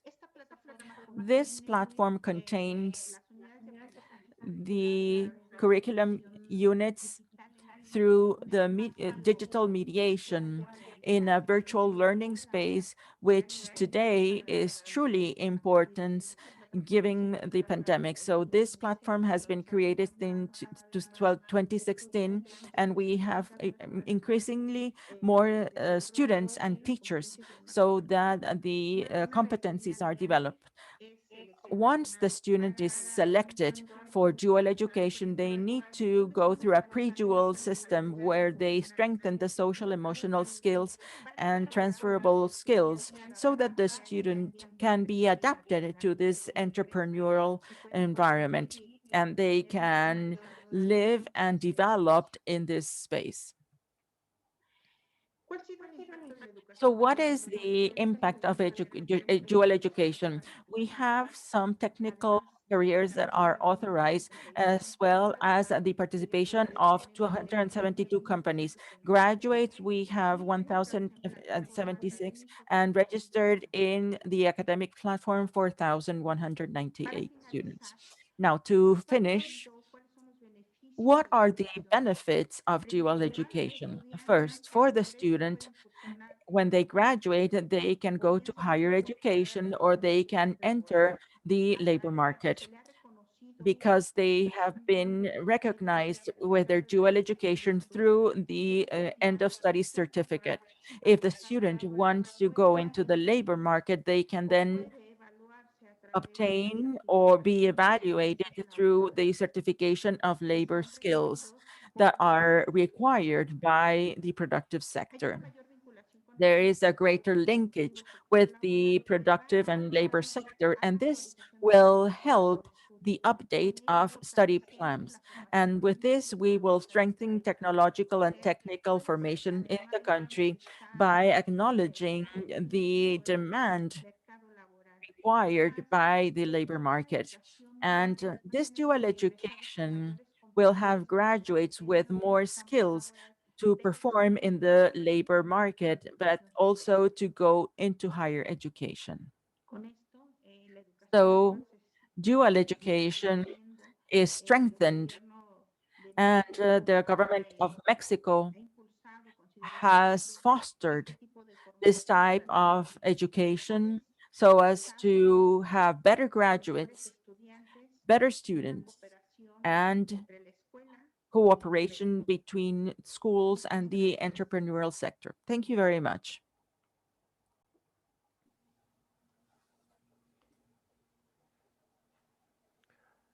Dear Ms. Tovar, it is with great pleasure, and we are very thankful for your contribution on the dual education system in Mexico. And you also had so many questions that were already asked earlier in this webinar. And I think this great presentation will provide some answers for all the participants. And obviously, you will keep an eye on all other future questions that may arise in the next few minutes. All right, so our next guest, Sally Vinden, that comes from Canada, is joining us today. She is recipient of the 2020 British Columbia Campus Award for Excellence in Open Education. And in 2019, Provost Award for Teaching Design and Practice that employs innovative practices for student learning. She is from the Vancouver Island University. She holds a Doctor of Philosophy degree in Curriculum and Implementation Theory from Simon Fraser University, as well as a Master of Education in Curriculum Studies, an adult education diploma and also instructor diploma, and she holds a Red Seal endorsement. And she has, since the age of 16 years old, she had begun her career as an apprentice hairdresser in London, England. So it is very interesting, her angle and her path, that over the last 20 years, not only she has experienced the trades, but she has also become a teacher, and she has acquired expertise in the teaching and learning specialist at the University of Vancouver Island University. Sorry. She is a strong advocate to harmonize trades in Canada, and she has also experience in Trinidad and Tobago, as well as in Kenya.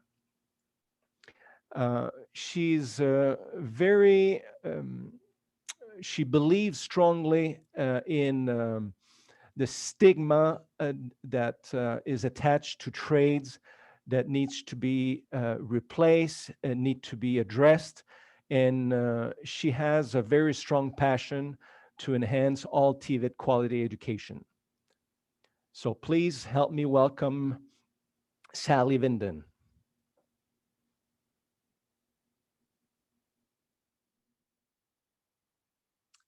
Hi, and welcome everyone. Thank you for allowing Bienvenidos a todos. Muchísimas gracias por darme la oportunidad de presentar el día de hoy para SICAM en la Alianza Pacífico. Soy un especialista de enseñanza en el área de las distintas artes, y también he trabajado en muchas áreas. Voy a comenzar dándoles una visión general y mi visión, qué es lo que a mí me llegó a esto. El aprendizaje en línea no tiene que ser algo que simplemente puede ser externo, sino que también se puede ir desarrollando el currículum. Hay lecciones aprendidas que sacamos de este piloto y también cómo podemos implementar los cambios. Ahora, brevemente sobre el beneficio de esta entrega y también del grupo. Espero que este también se aplique a otros oficios que estén en otras áreas. Bueno, en 2018, la Industry Training Authority en la Columbia Británica desarrolló un modelo de entrega de capacitación y, por ejemplo, el oficio de el área de peinados y corte era algo que podían hacer, entrenarlo y capacitarlo así. Así que el EIU, que colaboró con otras 2 instituciones en la Columbia Británica, recibieron los contratos para hacerlo. Mi visión, antes de eso quisiera explicar lo que se ha ido creando y qué significa esto en el contexto canadiense. Este modelo de bloques, de liberación de bloques, son 30 horas a la semana, 5 semanas. El aprendiz tiene que dejar su lugar de trabajo, ir a la casa para poder ser capacitado en el área técnica. Y al final el término no muchos llegaban a terminar esto. Así que se trató de hacer una mezcla, tener 12 semanas en línea, 10 horas a la semana y también un componente en línea que se entregaba de forma centralizada y también en ir presencialmente. Así que se hacía un seguimiento de cara a cara, local, en instituciones. 6 de estas se hacían en las distintas provincias. Así que así los aprendices, los que estaban entrenándose en este oficio, estaban trabajando, aprendían en casa, pero se le agregó también el acceder a una capacitación cara a cara cerca de donde ellos vivían. Ahora, entonces, aunque los dueños de los salones y los estilistas apoyaban esto, no podían ver cómo pudiesen enseñar el corte de pelo o ser estilista en línea. Entonces ellos decían que era imposible, prácticamente era una barrera completa hacerlo así. Los aprendices y también los profesores tenían ese preconcepto. Pero les voy a contar cómo partió mi visión. Hace 5 años antes, escribí un artículo sobre un proyecto piloto con estudiantes que estaban siendo capacitados en línea, con oficios, y esto se entregó en un momento en que había muchísimo empleo, donde se estaba pagando muchísimo para que todos los aprendices estuviesen ahí trabajando, porque había un boom en el área de la explotación de los recursos. Y si no podían ser capacitados, no podían progresar en el trabajo, había muchísimo, era un ciclo vicioso para todos los aprendices de poder ir capacitándose. Un college hizo un programa donde los estudiantes veían videos en línea, veían charlas en línea y podían hacer unas tareas, rellenar las tareas a través del tiempo. Pero, ¿cómo hacían la parte práctica? Ese era el tema. Usaban los GoPros. Habían cámaras digitales que estaban puestos en sus cascos y ellos desarrollaban esas competencias, hacían su trabajo, eso estaba siendo grabado y los estudiantes luego subían el video al sistema de aprendizaje donde el instructor podía revisar y poder darle feedback.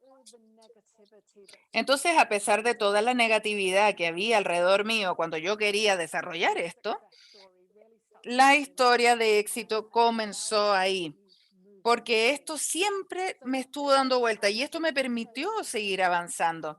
También debo mencionar que yo nunca había enseñado en línea antes y tampoco había desarrollado un curso en línea y tampoco una capacitación técnica donde tenía que hacer hands-on, donde tenía que hacer y mostrar. Así que tenía una tremenda curva de aprendizaje y era muy empinado este aprendizaje y también poder ir viendo cómo podía cambiar la actitud que existía hacia esto.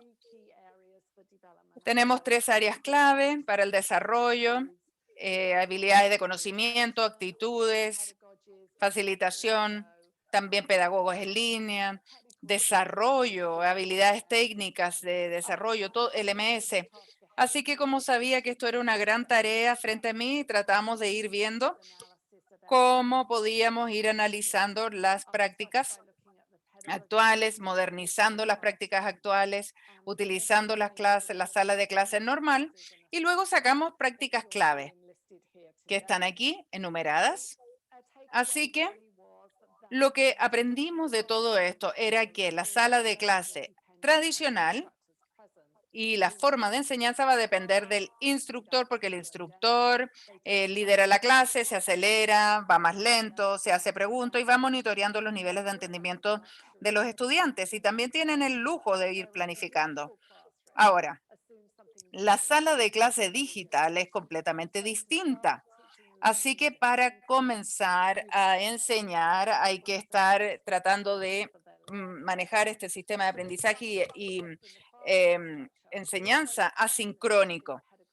Teníamos que tener cambios en las prácticas y, por supuesto, muchos instructores se sentían que se le rompían los paradigmas de cómo era aprender y cómo era enseñar.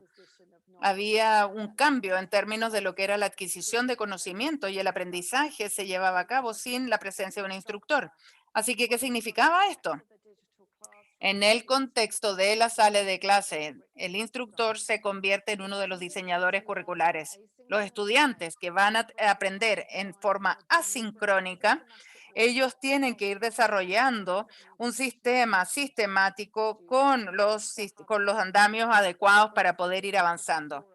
Y esto nos lleva al núcleo del proyecto, el desarrollo de currículum que nos permite ir desarrollando esto diseñado, ya sea para el método tradicional o en línea, El método básico aplica. Primero, hay que comenzar con el objetivo en la mente y luego ir preguntándonos, ¿qué quiero que los estudiantes entiendan, que sepan y que sean capaces de hacer? Segunda pregunta, ¿cómo puedo evaluar si es que ellos han aprendido? El último, ¿qué actividad de aprendizaje va a llevar a que los estudiantes logren los resultados deseados? Entonces, el desarrollo de currículum comienza con contenido. Para nosotros, para poder desarrollar estos resultados, empezamos a referirnos a la pauta de programa y esto va asegurando que el currículum va alineado con los estándares nacionales de ocupación. No queríamos sacar esto del programa, lo que queríamos hacer era ser realistas, saber qué es lo que tiene que hacer un peluquero, qué debe conocer un peluquero y qué debe sentir. Entonces, en la industria tenemos estos como problemas reales. Los conocimientos, habilidades y actitudes se unen, no están desestructurados, no están inconexos. Así que lo que tratamos de sacar es una forma de aprendizaje holística. Llevamos esto a los estudiantes como una gran idea y también ver los dominios efectivos. Tomamos en consideración la cabeza, el corazón y las manos. Luego el aprendizaje. El aprendizaje del estudiante que va de la etapa 1 hasta el último día de cumplimiento. Todo esto debe estar establecido. Hemos tenido un resultado de aprendizaje, logrado el cierre de las brechas, utilizando también los enfoques pedagógicos, aprendizajes, y aquí se puede ir estructurando de tal forma que se puede entregar un andamiaje adecuado los estudiantes para que puedan navegar en forma exitosa. Así que hicimos esto en la etapa 2 del currículum para poder ir desarrollando esto. Y también la evaluación holística es clave y eso es una evaluación auténtica.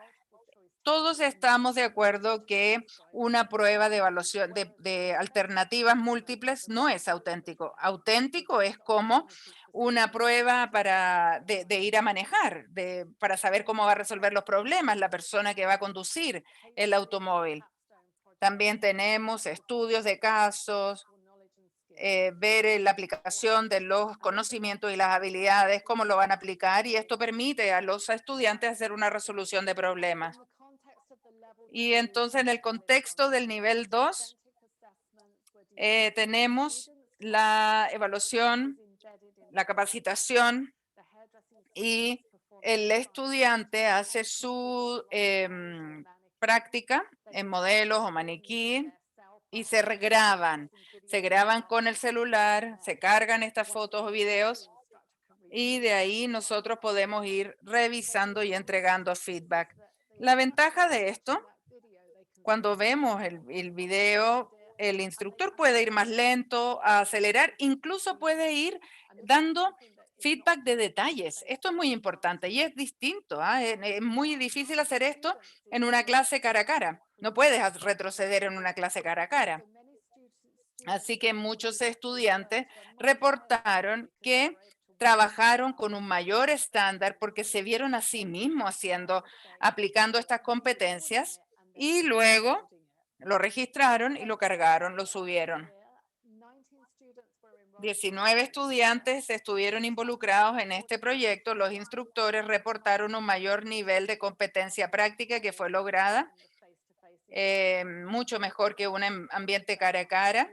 Se reportó un alto nivel de habilidades de comunicación que fueron demostrados en forma escrita y verbal. Y nos complace hacerles saber que 19 estudiantes que pasaron el examen a nivel interprovincial.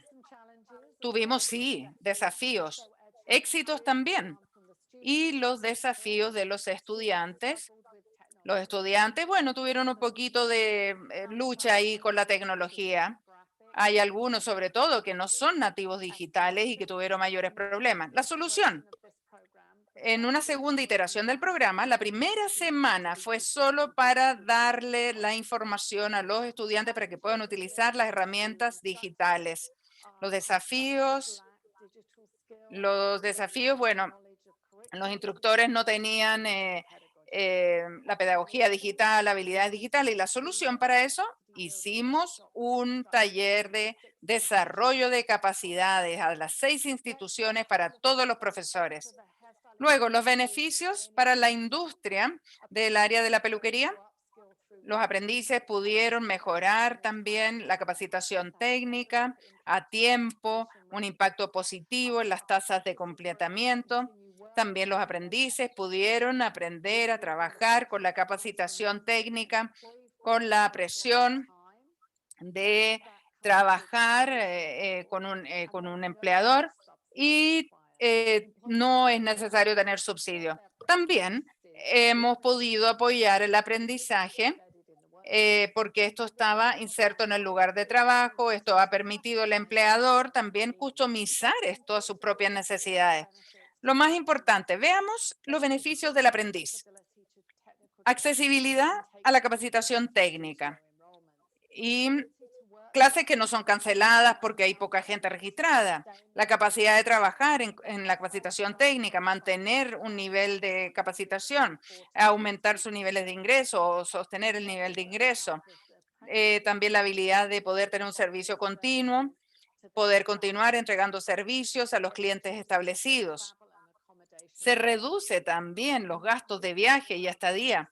Y una de las cosas más significativas de este modelo de entrega es tener la capacitación técnica inserta directamente en el lugar de trabajo. Esto se puede hacer ahí y esto era una experiencia real de aprendizaje. Así que el TVET digitalizado tiene tremendos beneficios para todos los grupos involucrados. Sin embargo, el éxito está sobre las prácticas pedagógicas que tenemos que diseñar y desarrollar en el currículum para poder hacer que este modelo sea único en muchas formas. Único, sí, y adaptable. Poder aumentar la accesibilidad a los aprendices y que puedan beneficiarse todos. Terminamos aquí con la presentación. Muy bien. Estimada Sally, muchísimas gracias por haber compartido la experiencia. Thank you, Sally, for your wonderful feedback on the experience and on distance education and quality and transmitting the passion. We felt it, and we agree with all the awards you have received. Congratulations. We would like to go to the next expert, Guadalupe Janet González Díaz, current coordinator of the Masters in Development and Direction in Innovation and Chief of Innovation Program in the virtual program in the University of Guadalajara. Computer engineer, and master in communicational sciences, specialist in technology and big data. Doctorate in innovation and technology, researching methodologies, innovative methodologies, learning and STEAM skills, and in pre-graduate and in high school. 7 years of experience with teachers and designer of technology matters, face-to-face and online, and adds 20 years of experience in directive positions and consulting positions in companies, national and transnational areas. Jeanette, we would like to welcome you, and the floor is yours. Thank you very much. Good morning. I would like to thank the invitation to participate in this forum on education and technical professional formation, good practices and policies of the Pacific Alliance in Canada. I'm going to begin my presentation.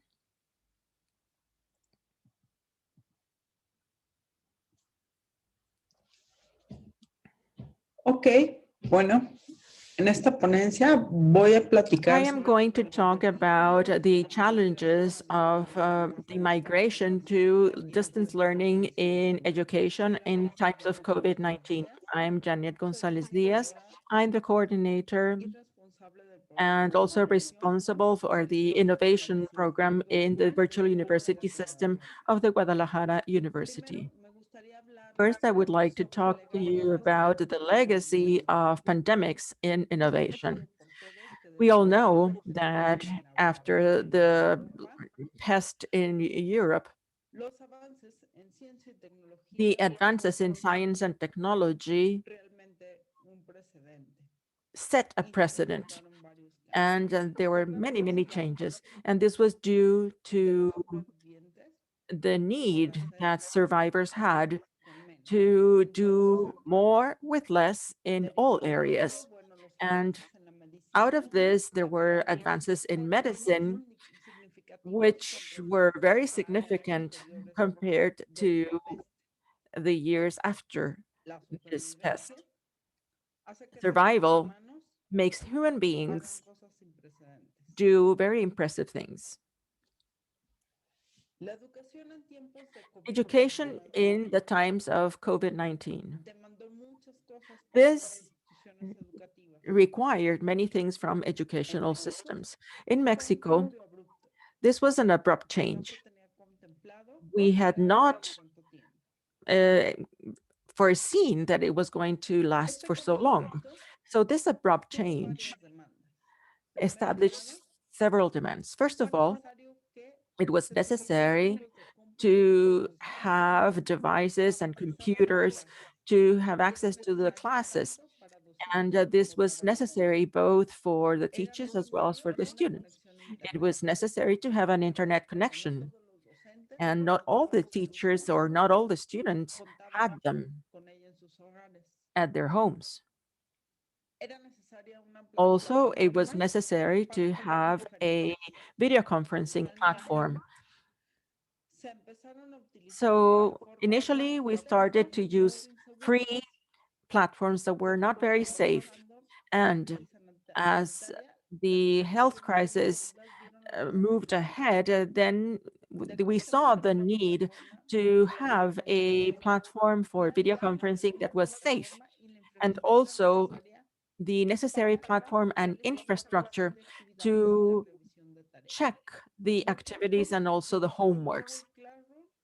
Many used Google Classroom and many others adopted a better platform for online education. So what was the result of this abrupt change? First, it significantly increased the workday of the teachers. This generated anxiety in students because of an excess of activities. It was not understood that it was not only important to expose the knowledge. Teachers were very concerned about keeping the students occupied, and they oversaturated the students. So it was necessary to have the accompaniment of parents because the transfer of knowledge was not done in a proper way. There was a poor perception of distance education because the model that was applied was not a model structured as such. So this generated lagging in education at the entrepreneurial level. As I commented, after a crisis, there are great advances in technology and innovation. In Mexico, we moved ahead 3 years in the digital transformation. Several education institutions and several entrepreneurial institutions refused to do a change in digital transformation. So in order to survive, we needed to do this change. Educational institutions will need to take advantage of this health crisis and also the rupture of the status quo to go towards an innovative mentality.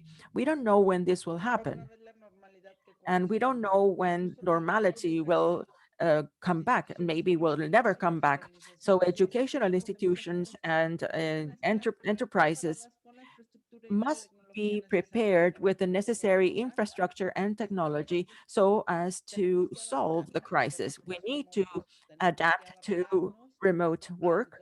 We need to adapt to remote education.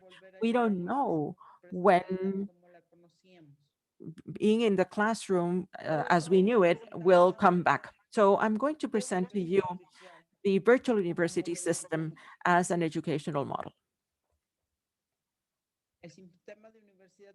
The virtual university system of the Guadalajara University was created in 2004, and one of its founders, and the most important one, was Dr. Manuel Moreno Castañeda. He defined a virtual system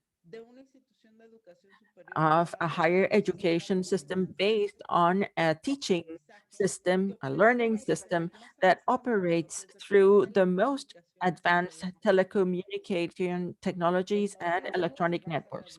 The model in which education is based in this system will be focused on cooperative learning, where the teacher also designs experiences, exercises, and activities that foster cooperation in students. I want to explain in more depth the characteristics of the educational model of this virtual university system that ensured the academic continuity of students. First, we have an instructional design that is specialized in remote education. We have a group of experts in the design of learning activities and design of exercise for students in this learning modality. There is a personalized teaching mediation for each student, where the teacher, more than a presenter of a topic, is rather a coach or a mentor that accompanies the student throughout his or her learning trajectory. Education is personalized.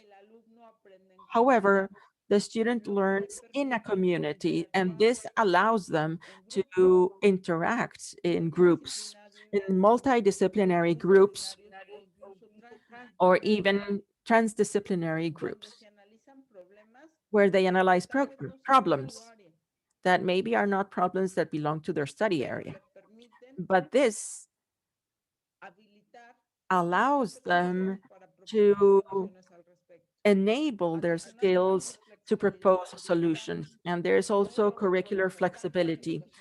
This is because we offer integral education that provides skills in order to apply them in the labor market.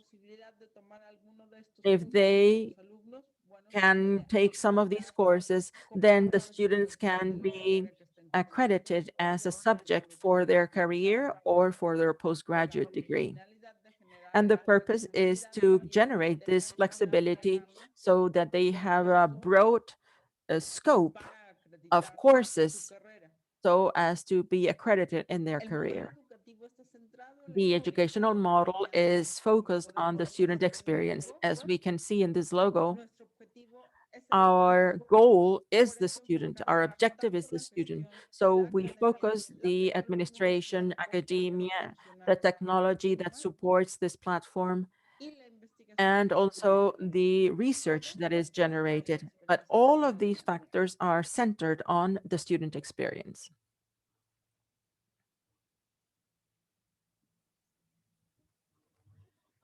¿Cuáles son las afectaciones? So what are the results or the events that occurred during the pandemics? This educational model allowed us to reduce all these effects. So therefore, we only had a lag in the students because of work issues, economic issues, health issues, or personal issues, but not because our educational model was a limiting factor for them to continue their studies. So this educational model was successful for academic continuity. Therefore, we trained the whole university network to implement it. And also several institutions approached us so that we could support them in this design. Because in order to implement this educational model, we not only need to have the infrastructure, we also need a proper instructional design so as to migrate from the in-phase modality to the distance modality. This cannot be done abruptly because we already know the results of this. We need to do this in a very careful manner. So we are conveying this experience now to other educational institutions. And as I said, the key will always be the instructional design, which is being professionalized by distance education. And besides this, we can change the paradigm of the teacher because the teacher becomes a guide or a mentor and not only a presenter of knowledge.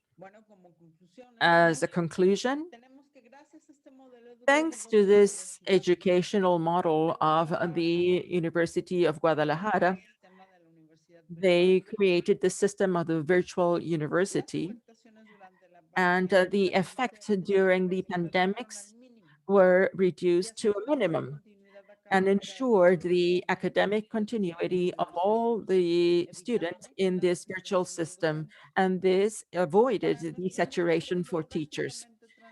For this, our health crisis was totally transparent. They did not have extra activities because the educational model was properly designed. It designed properly all the activities. So the institutions that want to provide this academic continuity must migrate very carefully. They need to meet these challenges so as to be able to migrate to distance education or to adopt online education. I thank you for your attention, and I am open to receive any questions. Dear Janet, thank you very much for your contribution in this panel on distant learning. Your contribution was excellent, and obviously we will see you again in a few minutes for the question and answer period. Now, our last expert, Sir Escolius, who is joining us today from the city of Helsinki in Finland, who has an amazing reputation as a country in the world of education, especially at the technical level. So Mr. Escolius has a master's degree and is a key expert on digital learning. He has been facilitating digital transformation and new pedagogic strategies and practices in TVET for a decade, both in Finland and abroad on 5 continents.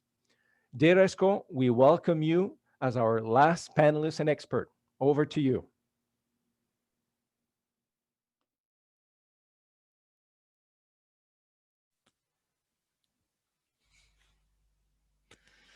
Thank you, Sylvain. Thank you for having me. Dear honored policymakers and educators, I'm giving my presentation from the perspective of Finland. That is a small Scandinavian country there, small country, but very strong reputation in education. I'll start by sharing my slides like this. Yeah, I work for Omnia, that is a multi-sectoral educational institute in the capital region. We have something like 7,000 secondary vocational students. Then we have adult liberal education, about 30 or 40,000 courses done per year. And we have general upper secondary education among other services.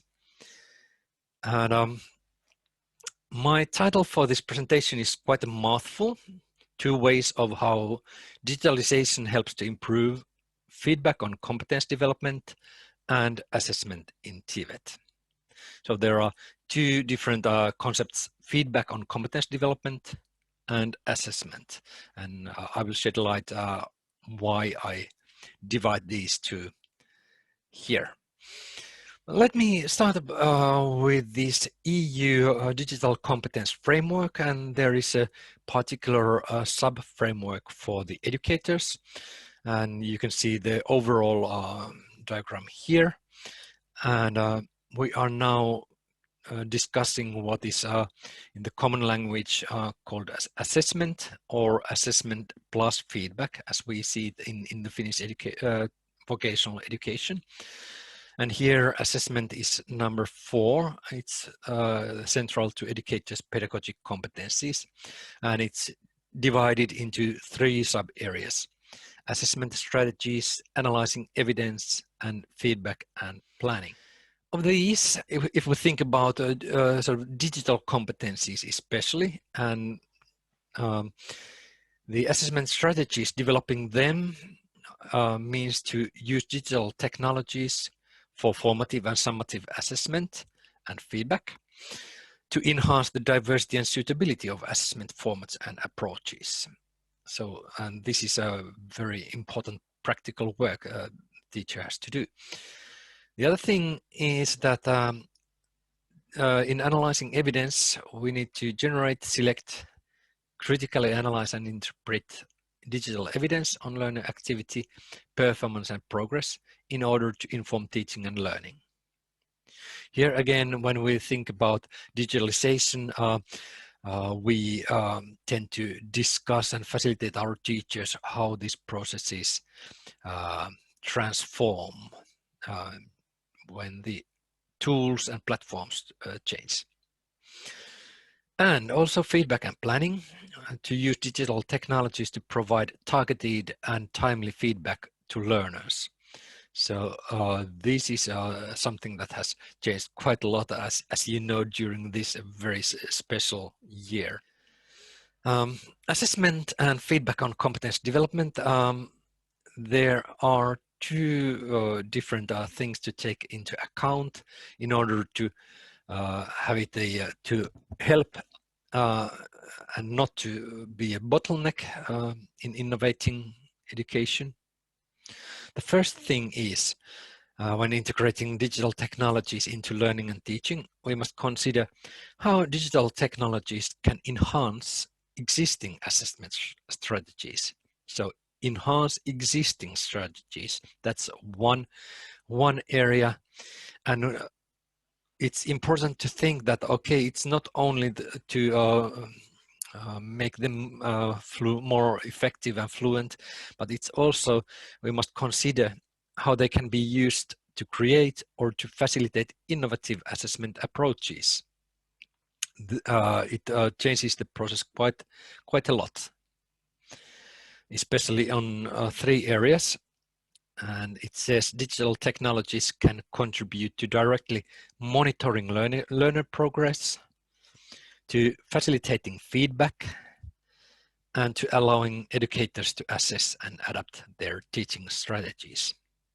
I'll give some example there later on. But first, that you understand why I use these 2 concepts of assessment and feedback as separate things.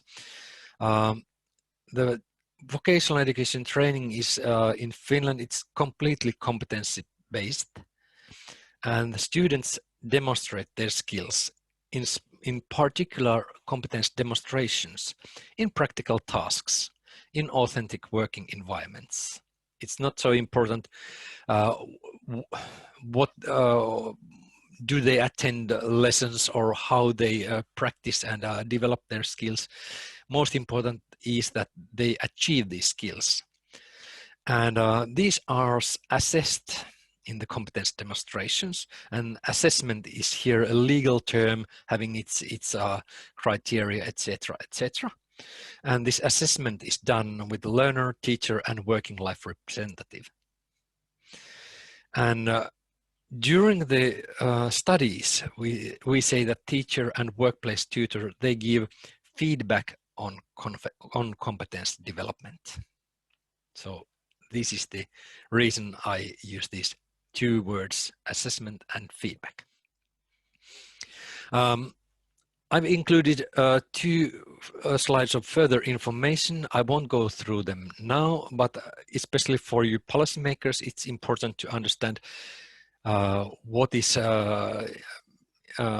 there beneath the Finnish thinking and how the system goes. So here is some further information for you. And I will continue with the case that comes from Omnia, and it's on the area of catering. And we coordinate an international project, Cooking for the Future. There's a link for that project. And there, the students, they learn certain catering skills and competencies, and they collaborate on cloud services. They create themselves their own digital CV portfolios, like you see there on the right-hand side. And they get open badges or digital certificates for their competencies. Okay, I think that sort of collaborative work on cloud services and CV portfolios, they are clear to you, but the open badges need some further explanation. And these open badges that you see on the right-hand side, like small images or stamps, but they are not only these images of certain areas of competencies, but actually those are links to web pages, and those web pages include info on the issuer, the requirements, and the actual evidence of the student. How has the student shown the competence, and what is the evidence there? So this kind of a badge can be attached to job application and digital CVs, and they tell more than that a student has attended or succeeded with some course, but they tell exactly what the student has done and how, and they have a more sort of concise idea of the competencies of this particular individual.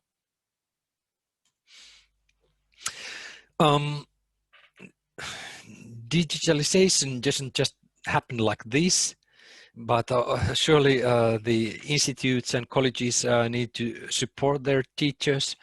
And in Omnia, we give practical pedagogic support so that whenever there are new teachers or new courses designed, the pedagogic support staff that I'm part of, we mentor our peers both on the pedagogic process and on how to use the digital tools.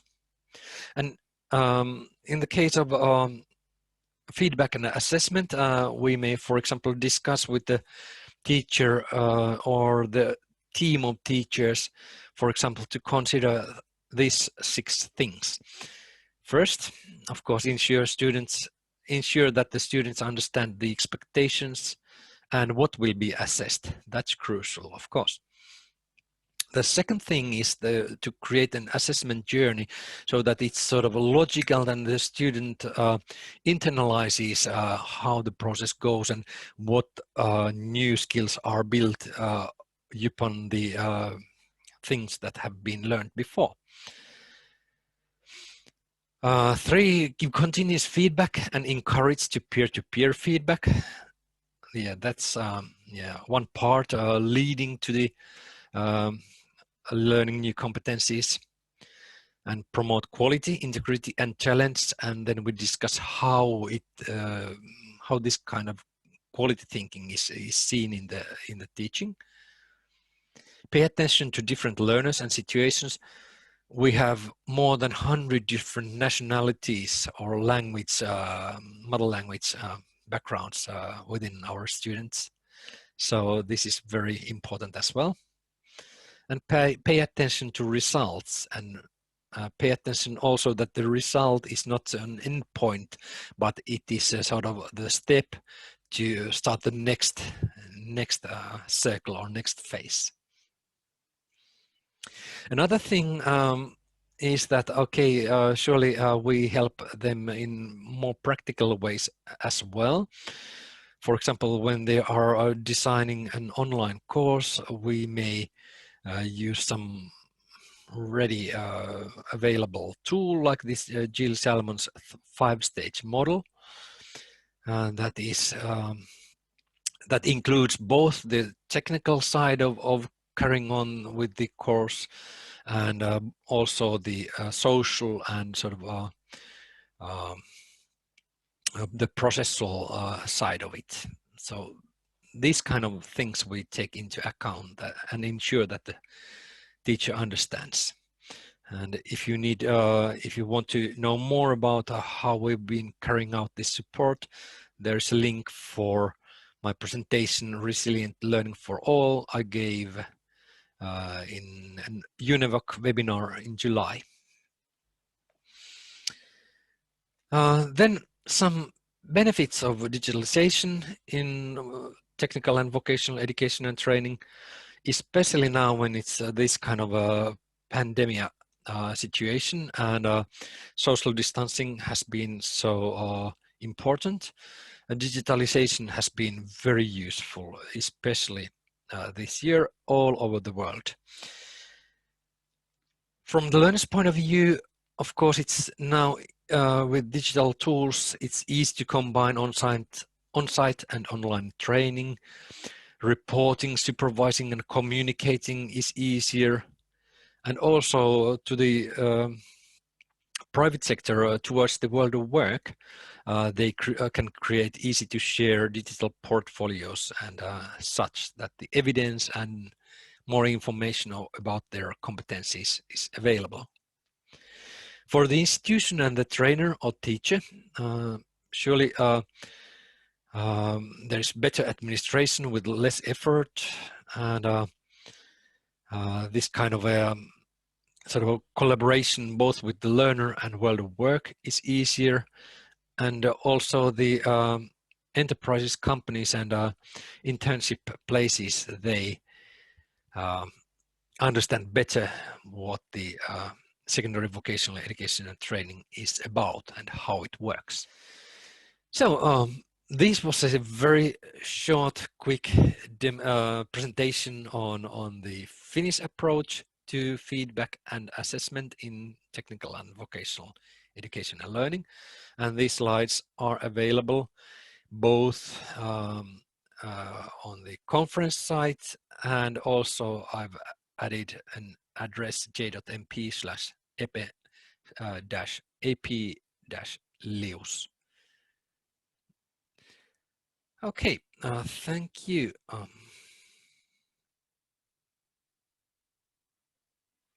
Over to you.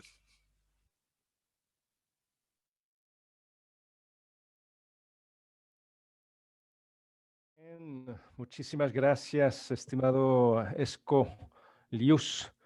Y eso en representación no solo de Finlandia, pero también But not, and also of all the UNEVOC network that the organization is involved with.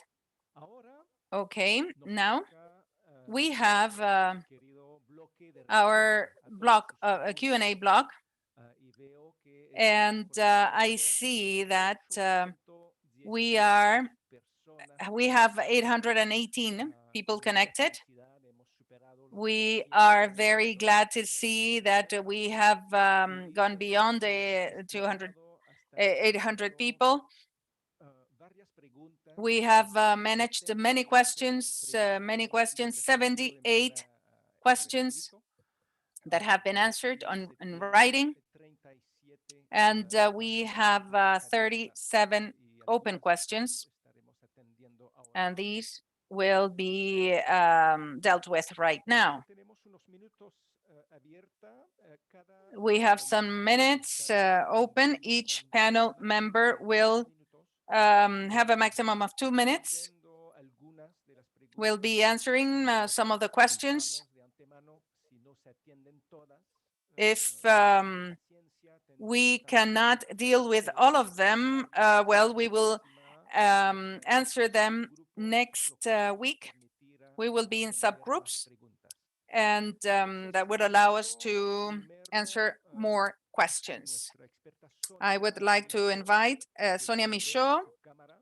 I would like to invite her to open the camera and her microphone. Oui, bonjour. J'irai avec une approche un peu plus globale à plusieurs questions qui ont été posées sur le plan de la formation duale ou de la formation en alternance. Il y a beaucoup de questions par rapport à la durée, par rapport à comment on fonctionne avec les entreprises. Comme je l'expliquais on the duration, and as I explained in my presentation, there are territorial differences in Canada. This is a Canadian perspective. There is a difference between the territories and provinces, and there are differences from the point of view of the management of the programs that we offer, regardless of the discipline and the intervention sector. The duration can be 1 week, can be 1 month, but this duration can even take years of formation. So what is interesting and important to understand, even if this difference exists from the point of view of the duration of the program, we must not be concerned because this is already led and indicated by the labor market. There is a relationship between the educational formations and the companies, and this establishes the level of competence that is required. So this delivers the importance of practice in the workplace and education in Canada, as I said,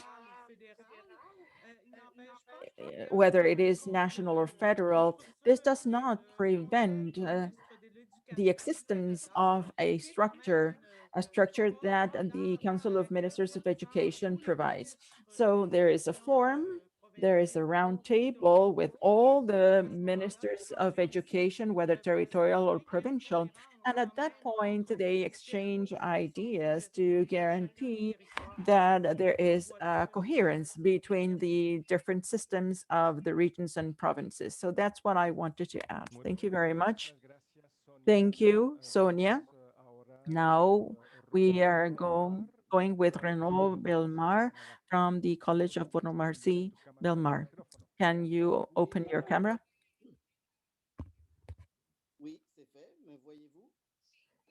Yes, can you see me?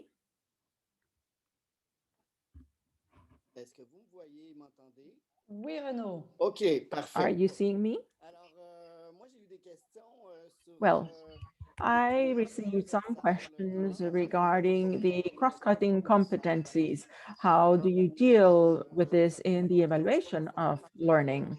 I think the question is very interesting. Cross-cutting competencies are dealt with in the same way as the technical or disciplinary competencies.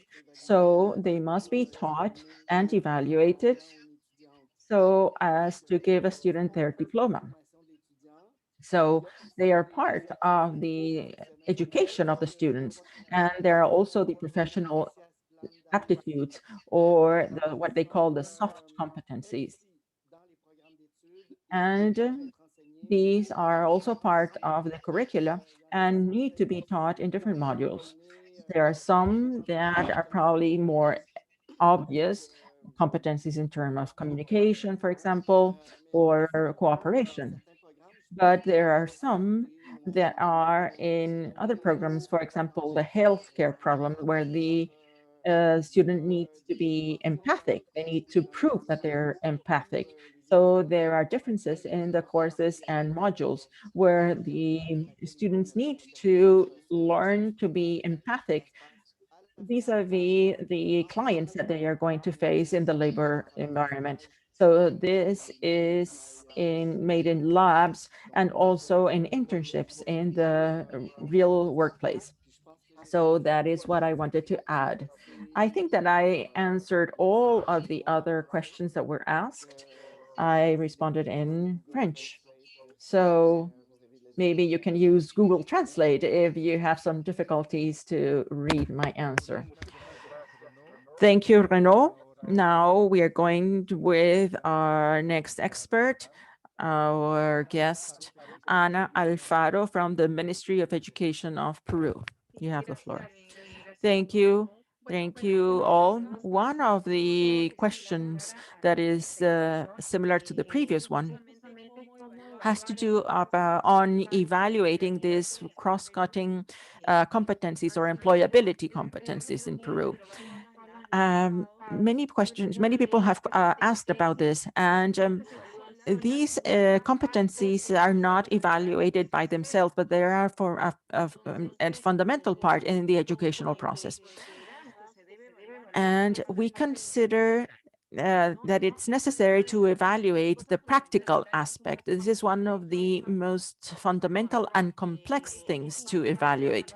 It is important to evaluate competencies in an integral manner, not only focusing in the conceptual part, but also to focus on the development of skills and also the feedback, so as to ensure that the students truly achieve their competencies and have the necessary recommendations for the mastery of competencies. This mastery will allow the students to insert themselves in the labor market.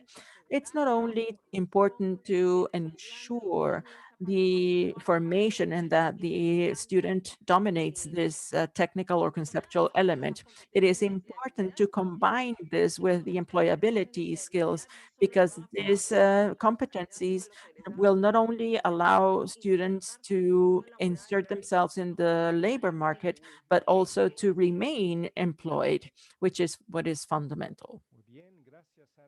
Thank you, Ana. Now we go to Richard Caicedo from Colombia. Needs in the business sector so as they become educational purposes. I think that the updating of academic programs in the higher education have to stem from the needs of the sectors that in the future will recruit those students. So thereby, it is important for each of us who are doing the instructional designs, the program designs, we need to consult them, because that way we can create programs that are pertinent. Our curriculum design policies must be based on their pertinence, because otherwise our graduates will not be employable. So who do we consult? Well, there is a whole span of possibilities. We have the professional associations, we have the recruiters, the employers, the graduates from that program, the persons in the government and also in the NGOs. So I propose to carry out a research that is a prospective type of research and allows the programs to have a vision of what the entrepreneurial sector requires. Many times the practices are limited to the teachers to see which courses they need to change. But the courses are not the issue here, but rather the competencies of the graduates of the professional program. Another interesting question is about how to obtain from the employers cases and problems for the classroom.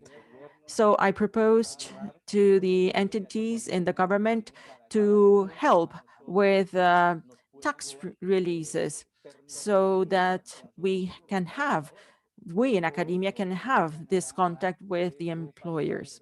I think Canada is a reference in this, and we need to learn from those good practices. It is important to remain in contact with the entrepreneurial sector and the different interest groups. Thank you, Richard. Now we go to Delia Tovar from Mexico. Thank you, Delia. So one of the questions that was asked regarding dual formation is the participation of public entities. So in the conditions we are in Mexico and the diagnosis we have made of this type of education, we open up to the companies, not only the private ones, but also public entities that have these learning spaces so that they can develop professional skills in the students. So that these public and private companies have the necessary requirements to ensure a quality education and also to ensure the stability of the students and the optimum conditions so that they can develop. And also to guarantee that in these learning spaces, they can develop professional skills that are declared in the curriculum. Some of the important changes is to acknowledge dual education through a certificate of ending the studies. And these qualification can be used by the student because they have all the competencies declared in the plans and programs, and they will guarantee that they have the skills and that the person can transfer to a higher education or to the professional arena. So the being link with higher education is fostered because they also have dual education there. So this trajectory that gives continuity to the middle higher education or to the higher education will strengthen the educational sector as well as the entrepreneurial sector. Thank you. Thank you, Delia. Now we go to Sally Vinden from the Vancouver Island University. Hello, thank you. I didn't have any questions to answer there that I could see, but I have a question that I would like to bring forward to everybody. And while I'm very enthusiastic about the possibility that digitalization offers to TVET as a whole, and I think that COVID has shown us those possibilities. So those of us that maybe were already advanced in that, COVID has supported this advancement, but I think it brings us to a place now where we have to look at, as one participant mentioned, access to technology, which we know is an issue. The next concern that I have is around digital fluency of not only the participants, the students, but also of the instructors. This is a different skill set for somebody that is a subject matter expert. And the third area that I feel personally requires further exploration, it lies with my research, and that is around instructors' knowledge of theoretical understandings of educational theory. And when I explored instructors' perceptions that shape their curriculum choices, they are split into 4 different groups of understanding.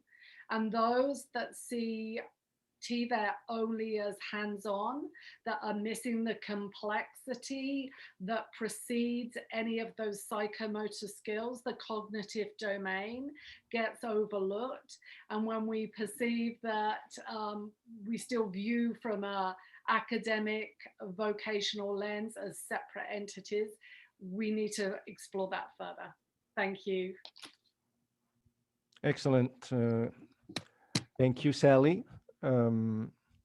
Now we go to ESCO. Oh, Janet, disculpa. Janet, es tu turno, desde la Universidad de Guadalajara en México. Janet from the University of Guadalajara in Mexico. I had a question on how we face educational focus in the experience of the student. This is very important, and we achieved that during learning per project per competency. And we did not focus in the number of deliveries. And maybe we don't need to replicate a presential training or presential classes, and where the teacher presents a class and the student receives information. So what we're trying to do is to have a dynamic educational model that is focused in the different types of learning, putting emphasis in collaborative training, collaborative learning, so they can learn through multidisciplinary tasks and develop critical thinking for the necessary competencies and for problem resolution. And the professor gives follow-up. And how we achieved that? Well, we had different activities designed, so the students will show competencies on the course, and the teachers will focus on giving feedback, specific feedback, giving details on the success and errors of the activities. And to give continuity, practical continuity, we use simulators that would allow to create real scenarios with a safe environment, and the teacher becomes a facilitator. And of course, we don't need to exclude or take out the issue of theory in a virtual way with different projects. Thank you. Thank you, Ms. Gonzalez. We have to go to Mr. Skolius from Finland. Thank you. Before further comments, I want to correct a lapse that I made in my talk. I spoke about the competence demonstration in Finland, and currently the assessment is done by the teacher and a working life representative. So as for now, the student reflection does not count for official assessment anymore. So this small error there. So two questions that I think that were addressing me. First, Yolanda Ulo Garcia asked about the big difference on performance in sciences between the genders in Finland. And that's very well spotted in the PISA results, as the difference in Finland is the biggest in OECD countries. Well, girls perform significantly better in sciences than boys, but actually they choose that as a career only seldom. So this is a paradox that has been discussed quite a lot in Finland. And surely it is a deeper question about the attitudes of our society, and the school has to address that in some way. And unfortunately, I'm not a real expert on this, and I can't provide you a clear answer, but well spotted. And the other one is by Ruth Elena Montenegro Ortega, who asked, how does the teacher or coach give personalized follow-up each student in a virtual way? Well, from my Finnish perspective, I would say that it's quite like we do it right now. Zoom or Microsoft Teams, Google services, they all are flexible, and they have these kind of breakout rooms where you can be one-on-one or in smaller teams. And these features, they are flexible, and these virtual spaces are very good for communication. And I don't think that it's about the sort of digital tools, but it's more about the finding the way how to communicate certain specific topics with specific learners. And as my last note, I would like to mention that just this event today and this project is a shining example how to share this kind of best practices that the teachers have been forced to create and develop during the pandemic.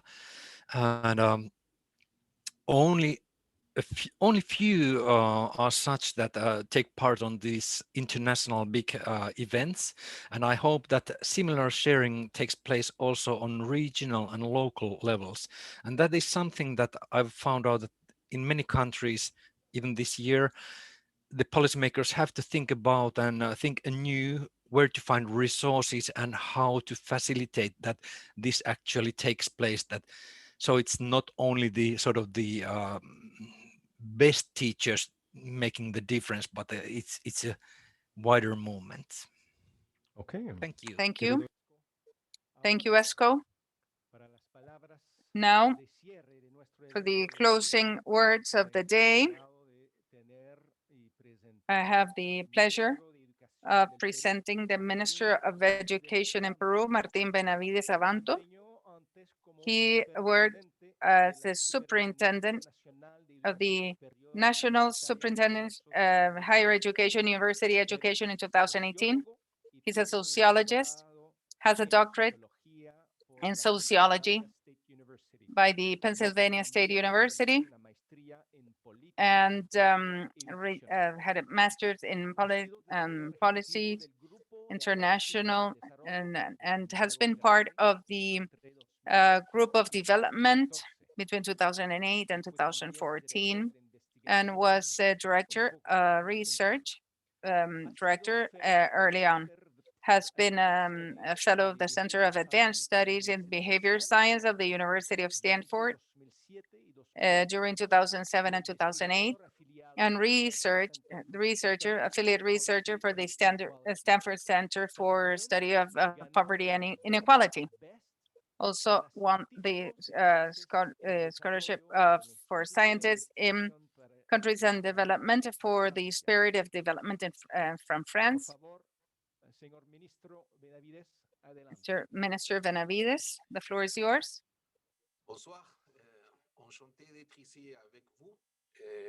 I'm very happy to be here with you.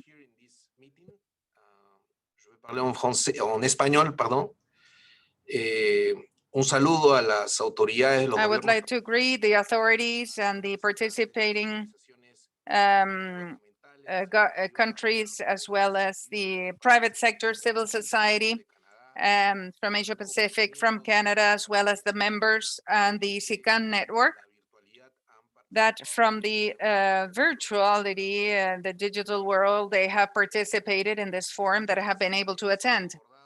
These days, we have seen from authorities and experts issues that are related to qualification framework, certification, competencies, and the link with the production sector, evaluation of learning, dual education, distance education.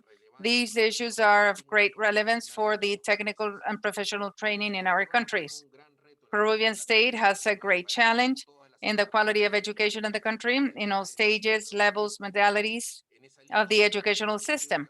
So in this line, the Ministry of Education is fostering in a sustained way and firm way higher education that is about increasing access, quality, pertinence, and the educational service. We have started a very intense process in transformation, and we are moving all that experience into other areas of higher education.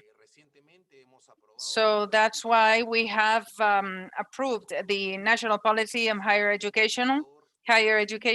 And this is a document that is a guide of the system towards 2030, so as to take the population with adequate training, access to work, the most favorable conditions, and that would allow competitiveness in the public sector and the public and private sector in the country.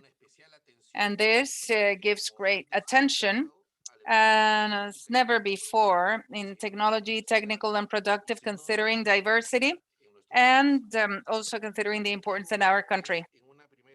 The objective is in a first stage to ensure that the service will be rendered in basic conditions, basic quality conditions, and strengthening the capacities, the current capacities to achieve that. We have been able to start the process of the institutes of higher education, technical, productive, pedagogical, and having to date 75 institutes that have been able to guarantee that they comply with basic quality conditions.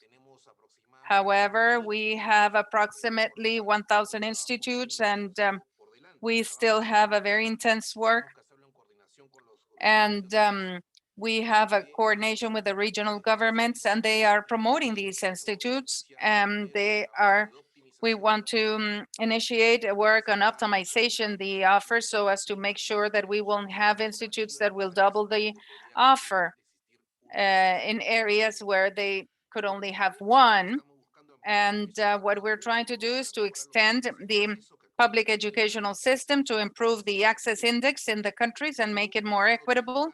In Peru, only 3 out of 10 graduated from school access higher education, only 20% they access technical higher education. Out of them, we have an important gap from the ones that access and the ones that do not access. 80% of the young people that are in the first quintile, they do not go to higher education, while that percentage of the higher income, it is almost at 50%. These are gaps that we want to tackle in a very proactive way, and this is what we have formulated. We consider firmly that education is the most important. Education is for making it inclusive and trying to eradicate discrimination. So in the area of that bet, and in the context of pandemics, and as we are facing this in a very intense way, the Ministry of Education has developed different actions, and that is responding to the needs of the students, to higher education, the circumstances they have had to face due to the closure. And we designed and took the 360 strategy, training strategy. 48,000 students participated in virtual courses, and almost 6,000 teachers and directors or principals received training so as to initiate digitalization of the contents, the courses, and programs of study. We have started this period of pandemics without an educational system, nowhere prepared for remote education. And we have been able to continue with educational service through remote education. And for that, we have been able to take a device of the free internet service for 22,000 students and teachers from the public education in poverty and extreme poverty throughout the country.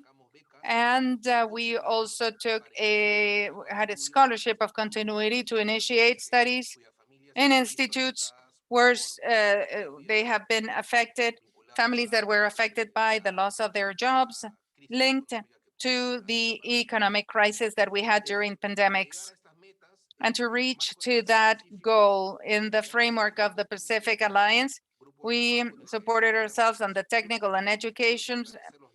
We developed initiatives strengthening the bonds and also improvement competencies and access to quality education, productivity, competitiveness. And finally, as a host country, we would like to thank the organizers of this forum for technical and professional education, good practices and policies, and the Alliance of the Pacific and Canada for the great effort made. And because we think that this will continue, that will imply new ideas, innovative ideas for all the countries. Thank you very much. Very well. Thank you, Minister Benavides. Thank you for your closing remarks. and for sharing the priorities of your ministry regarding technical education and professional education. And also with your presence backing all the great work that we are doing in our respective countries at the Pacific Alliance, as well as the Canada, Finland, Germany, with our guest from UNESCO.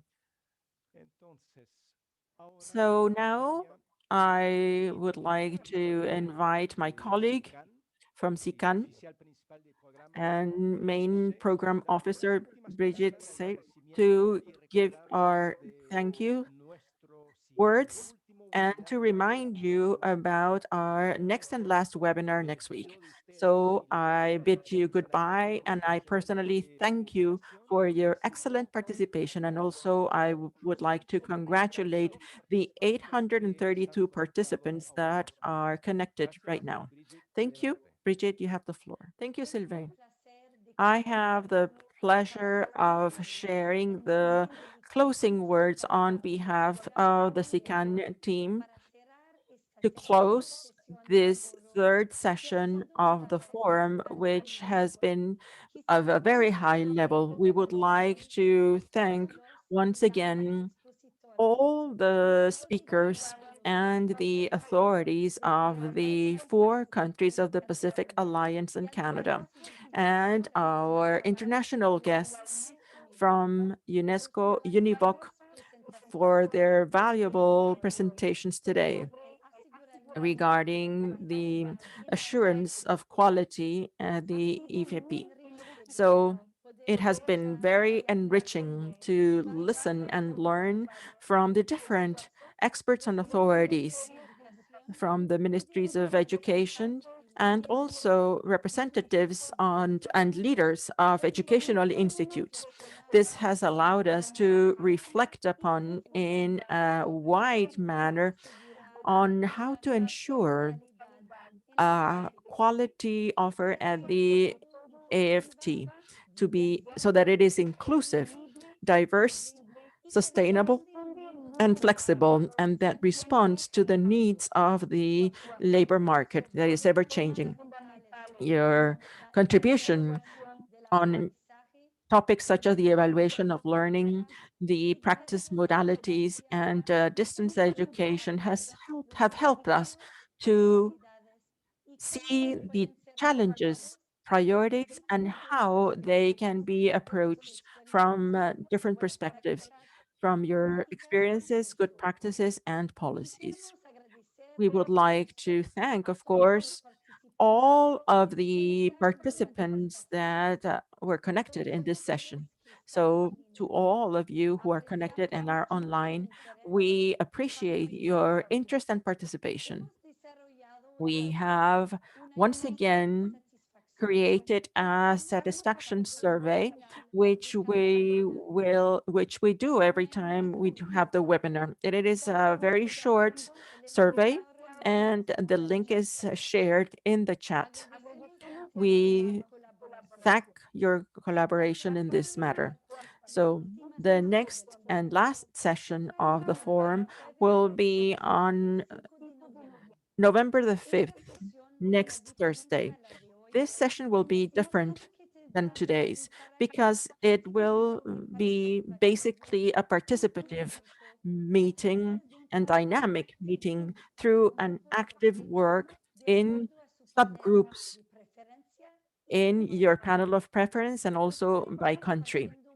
So we will share more details on this session in a communication that will be sent tomorrow. But in general, the session is specifically for the national and ministerial actors and also actors of the private sector, the civil society, and institutional directors of the 4 countries of the Pacific Alliance and Canada, and they are working in the topics related to policies and good practices.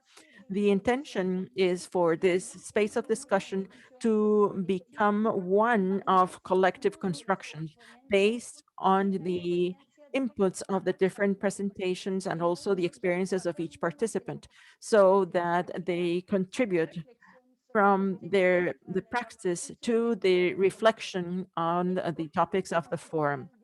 The main focus of this virtual work groups will be to provide recommendations for a real and sustainable implementation of what was presented in these last 3 webinars. And the work in geographical subgroups will allow to identify good practices and priority policies for each ministry or organization, and also the creation of work groups in synergy. Also, we would like to hear about your experiences, the participants of the forum, so that you can participate in the forum and together with the different countries of the Pacific Alliance and Canada, and also from your own practice. So this work in subgroups will be facilitated by representatives of the SICAN team and also of the organizing committee. So to the other participants, students and teachers that are connected online in the last 3 sessions, we invite you to connect through YouTube, where you will be able to listen to the plenary sessions of today, and it will summarize what was discussed in the subgroups and also in the opening and closing remarks. We hope to see you all connected next Thursday. So in the meantime, we hope you have a good end of the day.